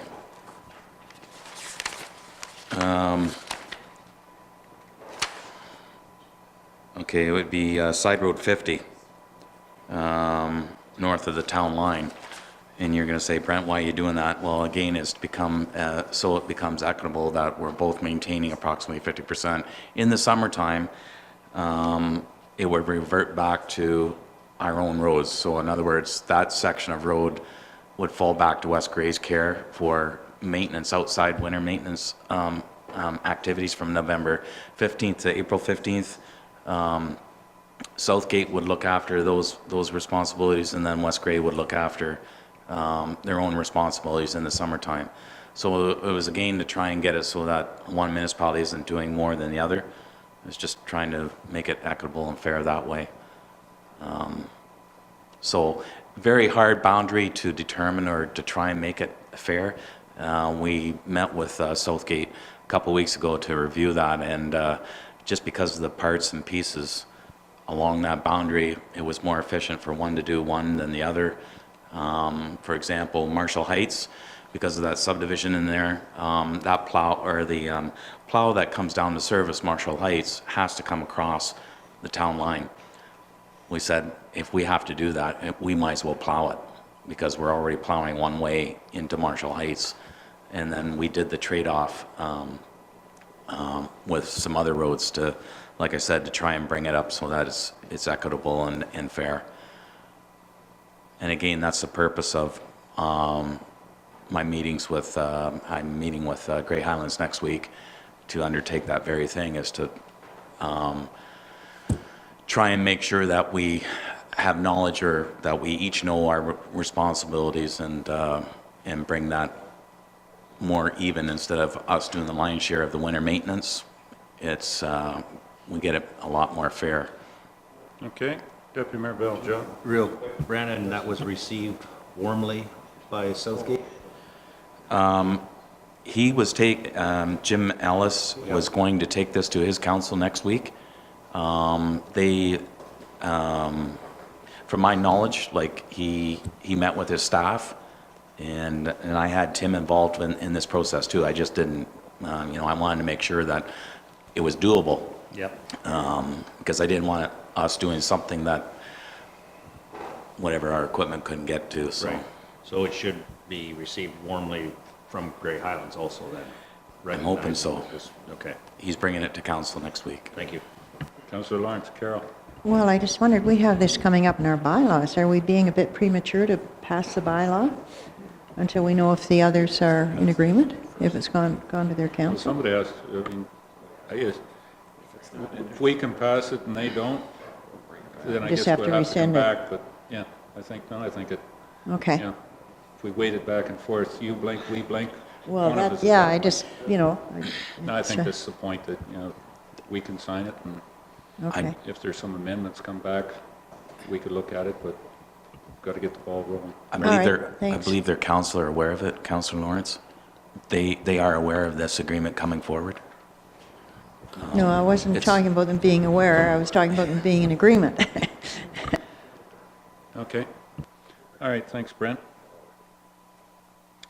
All right, any other questions for Brent? That's it for your report. Brent, anything?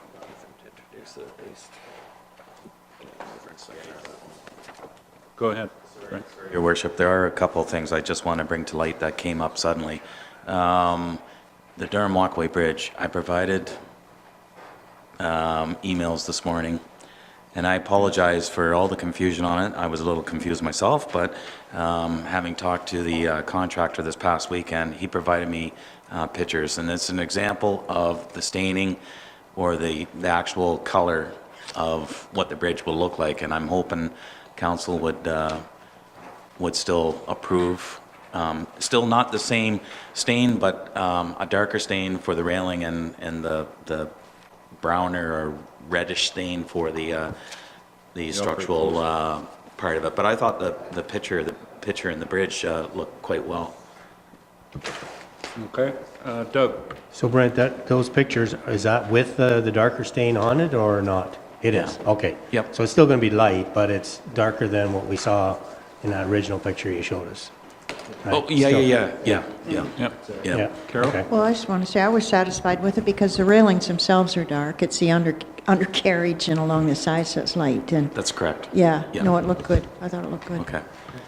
All right. Very good. I just got to let them know to proceed with that. They did indicate to me they're doing this slight modification, and again, it was my misunderstanding at their cost because they want to do a good job on this facility. So, one last thing, I apologize. The new shed, they started the foundation this morning, and I had to excuse myself because we ran into unforeseen issues as they were digging the foundation. There's going to be a slight little bit of an overrun, not much, but it's poor materials that had to be removed, replaced with granular, and it's just unfortunate. We have to do that for proper bedding for the footings. So Shouldn't be any more than just a wheelbarrow. The gravel pit's right beside it. there was some other buried treasures, but anyways. That's enough. That's enough. Rebecca? I was just curious, what is your contingency fund on that building? How much did you have extra there? Well, if you recall, Councillor Herget, I am slightly over on my budgeted amount for that structure, but it's unforeseen at this point, so So did we have It's any gonna- budgeted for contingency or no? We're already over, I know that. I think the contingency got ate up by the fact that I was over, so did I have any new contingency? No. No, I didn't. You may be able to find some savings in other spots. I am hoping so, Let's Your not worry Worship. about it until we- Yes. Yeah. It's going to be warm till January, so don't you worry about it. There's positive news. Okay. All right, thanks, Brent, for those updates. Good. We look forward to, tomorrow is when they kind of start deploying on the bridge? Yes. Yep. Yes, they are. Okay, thank you. That's what I told, I'm hopeful of that, because that's what I said at the Words Aloud Festival, because somebody from the crowd asked me that, so, okay. That's what they would see. All right, that brings us down to bylaws, Mark. Correct? Mark doesn't have, Oh, that's consent agenda. yeah, yeah. You do that to me every week.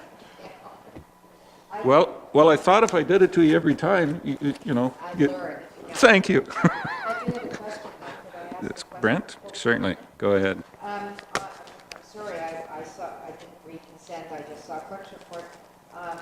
And maybe there's an explanation for this, but on the 2018 Committee of the Whole meetings, on January 8th, we have a Committee of the Whole meeting at 9, but we also have on Monday, January 8th, a council meeting at 10. Is that right or wrong, or, I'm assuming it's wrong, but, sorry, I thought this would come up. I must read the whole top, I just look at it and see clerk's report. I think because of, yeah, we were going to change how we were doing Committee of the Whole, that we'd have Yes. 2 days of Committee of the Whole. Well, we made it the same day as council for that month, so that needs to be changed. Recognizing that, we can bring it back. Okay, Thanks, just Bev. so you- Okay. Yeah. Okay. With that, brings us down to bylaws, and we have a number of bylaws this morning, I think about 6. Maybe, yep. Starting with bylaw 96. This is the one to do with Coca-Cola. I have a motion moved by Rob Thompson, seconded by John A. Bell. Be it resolved that bylaw number 96, 2017, being a bylaw to enter into an agreement between the Municipality of West Grey and Coca-Cola Bottling Company, be now read a first, second, and third time, passed and numbered, and that the said bylaw be signed by the mayor and the clerk, sealed with the seal of the corporation, and be engrossed in the bylaw book. Is there any further discussion other than what we've just had with Carrie? Mr. Bill. John? Well, really, do we wish to table this to find out more information from the people, or want to go ahead and introduce the motion? The motion's been introduced, but do we want to table the motion to find out whether an alternate plan is doable? I think the discussion was that alternate plans were definitely doable. Okay. I've had a couple of conversations with with both canteen operators, Okay. and they're quite comfortable going forward. And it seems that Councillor Lawrence has said that Tom has indicated that either Coke and or Pepsi would deliver, as on a scheduled basis to the big bottles to the facilities for the hall on the bar side. So I think it's there. We could work out going forward. I think it's quite possible to work out whether the canteen operators want to rent dispensers, bottle dispensing or not, and we could leave it with them on that option as well too. Okay, so the bylaw's been moved, seconded, and introduced. There's no further discussion. I'll call the question. All those in favor? All those opposed? Well, Mark, put that down. That's the first time that we've had unanimous defeat of a bylaw. Maybe? Okay, well, we'll find.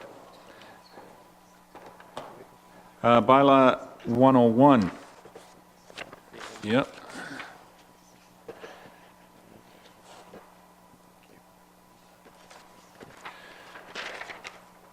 It's a bylaw to sign a mutual agreement, emergency agreement with the County of Grey and the municipality. Moved by R. Hergert, seconded by Carol Lawrence. Be it resolved that bylaw number 101, 2017, being a bylaw to authorize the mayor and the clerk to sign a mutual assistance agreement with the County of Grey and the lower tier Grey County municipalities, be now read a first, second, and third time, passed and numbered, and that the said bylaw be signed by the mayor and the clerk, sealed with the seal of the corporation, and be engrossed in the bylaw book. Any questions or comments on this motion? Call the question. All those in favor? Any opposed? That's carried.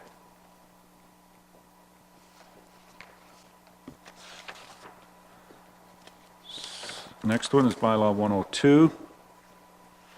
This is transferring lands on road widening of Grey Road 28. I have a motion moved by Rob Thompson, seconded by John A. Bell. Be it resolved that bylaw number 102, 2017, being a bylaw to authorize the mayor and clerk to sign acknowledgement and direction documents to facilitate the transfer of lands owned by the municipality of West Grey to the County of Grey for the purposes of road widening on Grey Road 28 in the former township of Bentinck, be now read a first, second, third time, and passed and numbered, and that the said bylaw be signed by the mayor and the clerk, sealed with the seal of the corporation, and engrossed in the bylaw book. Questions? Doug, Councillor Hutchison. Yeah, I'm just looking for an explanation. Maybe I missed this, but where are they widening? Is this the subdivision that's going in to the north of Highway 4? You have a pin map that was highlighted in yellow. The portion of Grey Road 28 from the Hanover Lights north to the concession 2 road, the bypass or intersection there. Yeah. There was a 10-foot road widening on that Grey Road 28 in Bentinck days in 1970. It was going from Whitmire to the township of Bentinck, but there was never a bylaw apparently passed to formalize that transfer and then have a deed to transfer it. So the county obviously owns Grey Road 28, but they, by default, West Grey owns the road widening, so obviously the county wishes to take ownership of that as well. So that's just paperwork kind of thing. So are they going to widen it, or is it just? It is widened. It is widened already, but it's still in the ownership of Bentinck. Oh, okay. Now West Grey, as opposed to the county. Yep. Rebecca? No, Rebecca. I was just curious, who pays for this? Because it really is to the benefit of Grey County. Just curious who pays for the legals and so on. Mark? I believe the county will pay. Technically though, they could argue that it was to the benefit of Bentinck Township at the time, and Bentinck did not follow through with getting that transferred. Not a comment. For the county has been doing a fair bit of this work on some of those roads that they have acquired, and as you said, it goes back to the 70s, some of it goes back to the 20s. Normally, the county would pay the legal fees on county roads and getting that. I can't imagine why this would be any different. So, but get the process started, and we can argue if that does become a problem later. Okay, Carol. Well, I just wanted to point out the signatures have to be changed as Larry Adams on both of these, but are they not aware that Larry's no longer with us? This was October 17, this was prepared. Perhaps we need to let that law firm know. The agreement was actually drafted. You'll see a May 2017 date on it, which on one of the documents. So at the time Mr. Adams was employed. Well, I'm looking at this one, which Okay, is dated yeah. October 17. Yeah, I believe they're aware. They But must- anyway, we just need to change Yeah, it. it may have been make them drafted aware. earlier, but it wasn't obviously changed, yeah. Yep. Would have been a cut and paste, probably. Don't go there. Okay, any other questions? Call the question. All those in favor? Any opposed? That's carried.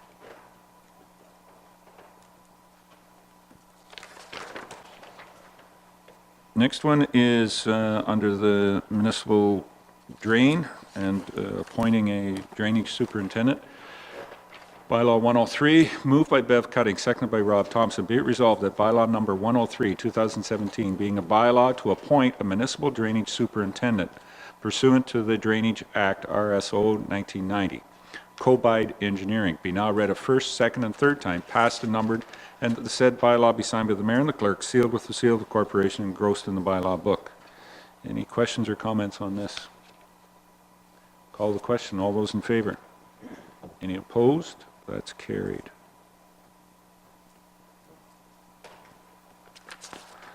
Okay, bylaw 104 is a boundary road agreement between the municipality of West Grey and the township of Southgate. I have a motion moved by Doug Hutchison, seconded by Rob Thompson. Be it resolved that bylaw 104, 2017, being a bylaw to approve and authorize the execution of a boundary road agreement between the municipality of West Grey and the township of Southgate, be now read a first, second, and third time, passed as amended and numbered, and that the said bylaw be signed by the mayor and clerk, sealed with the seal of the corporation, and be engrossed in the bylaw book. Any questions or comments on this motion? Ask the question. All those in favor? Any of those opposed? Declare that carried. And the last bylaw is the confirming bylaw, moved by Carol Lawrence, seconded by Bev Cutting. Be it resolved that bylaw number 105, 2017, being a bylaw to confirm the proceedings of the November 6, 2017 council meeting, be now read a first, second, and third time, passed and numbered, and the said bylaw be signed by the mayor and the clerk, sealed with the seal of the corporation, and be engrossed in the bylaw book. Any questions on this motion? Call the question. All those in favor? Any opposed? That's carried. Okay. Whoops, sorry, Mark. That's it for bylaws, Mark.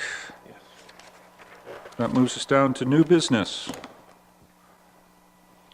I have one thing to introduce as new business. May generate an addendum. Last Wednesday, the joint Hanover-West Grey Police Amalgamation Committee met, and out of that, there was a motion moved by one of the member from Hanover and seconded by a member from West Grey, appointed, that recommend that the discussions between the two municipalities on amalgamation of the police services be suspended indefinitely. And that was the recommendation to come to council. So it's here this morning for West Grey Council to agree to or not agree to, or give the committee more direction as they want. But that is the recommendation coming forward, is to suspend indefinitely the discussions between West Grey and Hanover on policing. Carol, Councillor Lawrence. What's the interpretation of indefinitely? Fair bit of discussion around that. It was felt that indefinite was at least to the end of the term of this council. And it's one of those things, can you buy, to say never, never, never discuss this again, but for the term of this council, if the next two councils felt that we couldn't bind them or commit to say, you can never discuss this. So the indefinite was to the end of this council. Carol. Well, I would much prefer to see it brought completely to an end. I think you're putting an obligation on the new council coming in here and in Hanover at some point that's going to they're going to have to address that. To me, it should be closed off now completely, if the new councils, either one of them, care to bring this forward again, they have that opportunity. It also gives Hanover an opportunity, if they care to look at OPP and/or a contract with West Grey. The way that is, if it's, everything to me has to be put off until you deal with this contract between the two. I would rather see it discontinued totally and let the two new councils, if they so wish, bring it forward. That would be my thought on it, Mr. Mayor. And then it's clean. It's not putting any kind of an obligation on a future council for them to look at it. They can if they want, if we just close it off now. Yep. And I'm just saying was the recommendation coming forward. It's what this council, how this council wants to support, what this council wants to support, or how this council wants to support. Well, that's my recommendation of what I'd like to see council support. Very good. A little bit different Yeah. than your committee. Yep. Down this way. Rob first, and then Doug. Councillor Thompson. Of course, I agree with Carol on that one. It'd be nice to put it all to bed.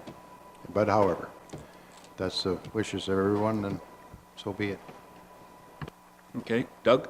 Councillor Hudson. Yeah, I'm not really in favor of going forward, but it would be interesting to put it out there, given that we are going to election, if we ask the question, and I don't know if Mark wants more work or not, but to ask the question to our public, are you in favor of continuing on with negotiating with the Hanover Police Force and combining with West Grey, to put it out there as a question at election time? That way you would get some feedback and some input that the next council has to go forward. I think you're asking for a referendum, and I'm not certain. I'd have to do a bit of research, or ask Mark probably to do a bunch of research on how could that be a referendum? Could you formulate that in a referendum question? That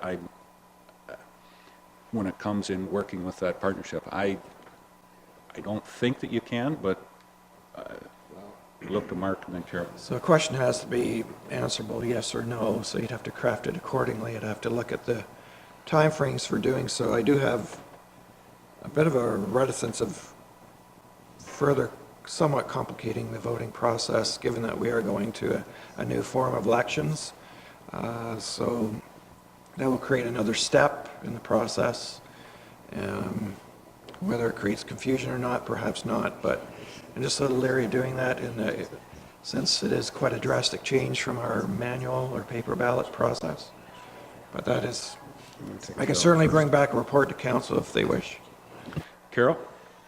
Well, I agree with what Doug's saying and get the feeling of the people, but we can still close off totally right now and put that question out in a referendum. But it would have to be crafted in such a way that, how can I say this, that it wasn't direction that you had to amalgamate. Like, it would maybe be, are you interested in exploring further or something like that? But I mean, we can still close it off totally, and then if that comes back, on the referendum, people are interested, and the new council can open that up again. Yeah, go ahead, Mark. I guess I would just question why council would terminate any discussions and then have a question on the ballot, which would open it up again. That wouldn't seem to be, cohesive. My answer to that, Mr. Mayor, is let new council do what they want. Well, and That's this council, and we're not and obligating a further one. And I guess that's this council giving direction to a new council, but again, that goes back to what originally we had said was suspend indefinitely to the end of this council, and you said, no, make it clear, never again.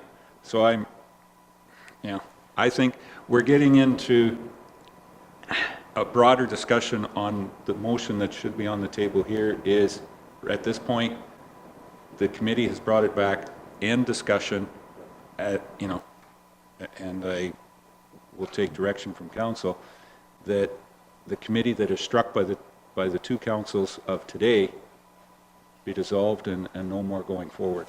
Yeah. John? Well, just real quick, I happened to sit in on your discussion that day, and I thought it was realized by some of the members on both sides that it needs to be suspended. And to our reps, I congratulate them. There's some differences, I can see that, but I think it should be left, as you said, Mr. Mayor, the way it is. I think probably the biggest thing, and Councillor Cutting, correct me if I'm wrong, we need to maybe look after some, shall we say, deficiencies and some items in this municipality moving forward as far as a building goes, but I would also caution council, we do have some, shall we say, inquiries as to policing in other areas. So just to close off something with Hanover would suggest that maybe we're not, shall we say, open for business or willing to discuss other options. And I think it was fairly clear that it be suspended. If at such time there's two other willing parties that want to put a deal together, I would be glad to listen to those ideas. But going forward, I think it has direction, and I'm comfortable with what was done. Can I ask the word suspended? Can that be changed to discontinued then? Because if you suspend something, you're going to start it again. Discontinue. Yeah, whatever. Term council, whatever. Yeah.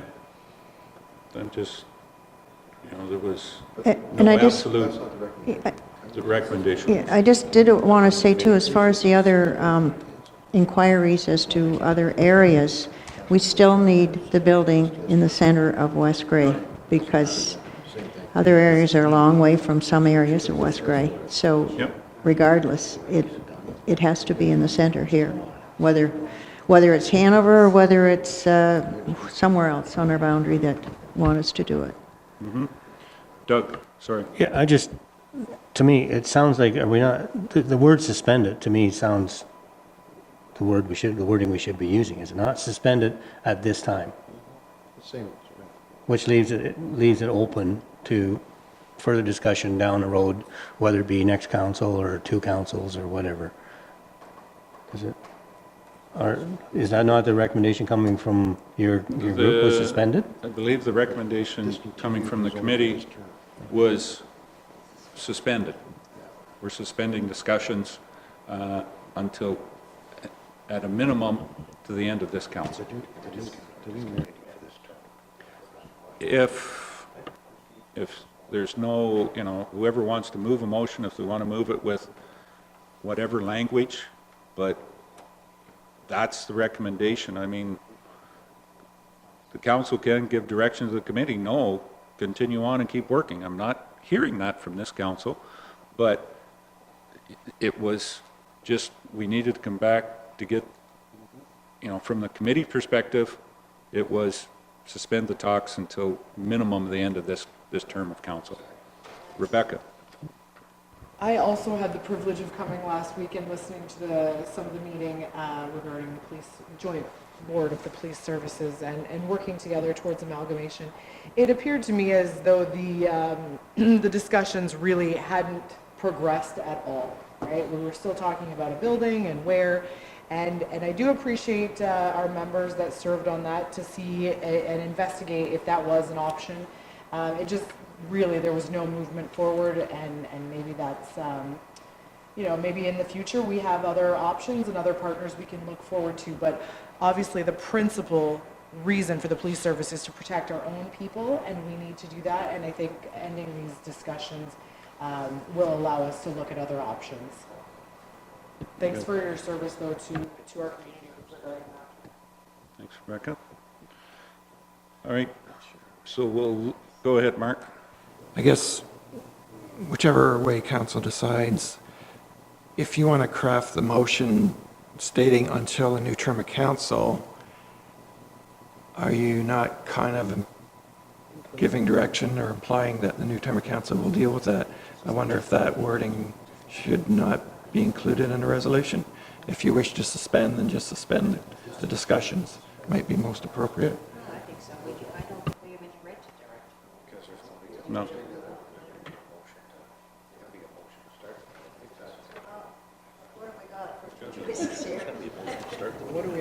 There's one motion I draft to be resolved that the Council of the Municipality of West Gray hereby agrees to suspend any further discussions relating to the proposed amalgamation of the West Gray Hanover Police Services.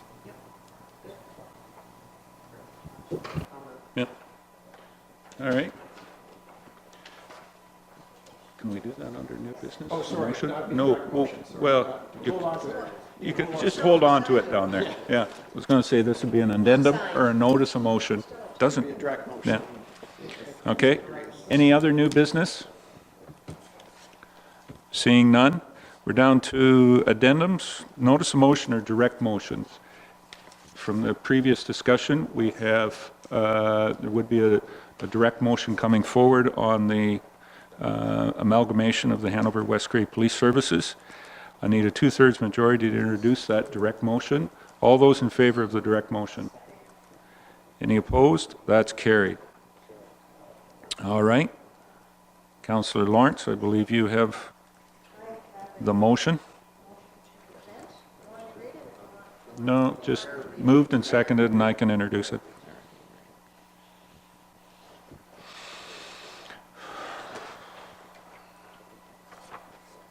Okay, I have a motion moved by Carol Lawrence, seconded by Bev Cutting. Be it resolved that the Council of the Municipality of West Grey hereby agrees to suspend any further discussions relating to the proposed amalgamation of the West Grey Hanover Police Services. Very direct, very clear. Any further discussion on this motion? All in favor? Any opposed? That is carried. There we go. Okay. Closed session will be coming up at 1 o'clock. We're not going to adjourn the meeting. Are we going to? We're just going to take a break. Well, temporarily adjourn. Question period. Marion? Have no questions? Okay, thank you. No municipal act notices. At 12:27, we'll temporarily adjourn for lunch and reconvene at 1 o'clock. That will be to go into a closed session about, Mark? Yeah, the closed session regarding the CEO deputy clerk candidate interview is actually supposed to start at 1:30. However, there is one other item that was noted, or that will be noted, relates to personnel as well. Yes. If council can meet at, even at 1:15 or 1:10, well, 1 o'clock may do. See if we can do 1 o'clock, Okay. if not, but we will reconvene to go into closed session on those matters that require us to. Okay, so we'll take a temporary adjournment until we reconvene later.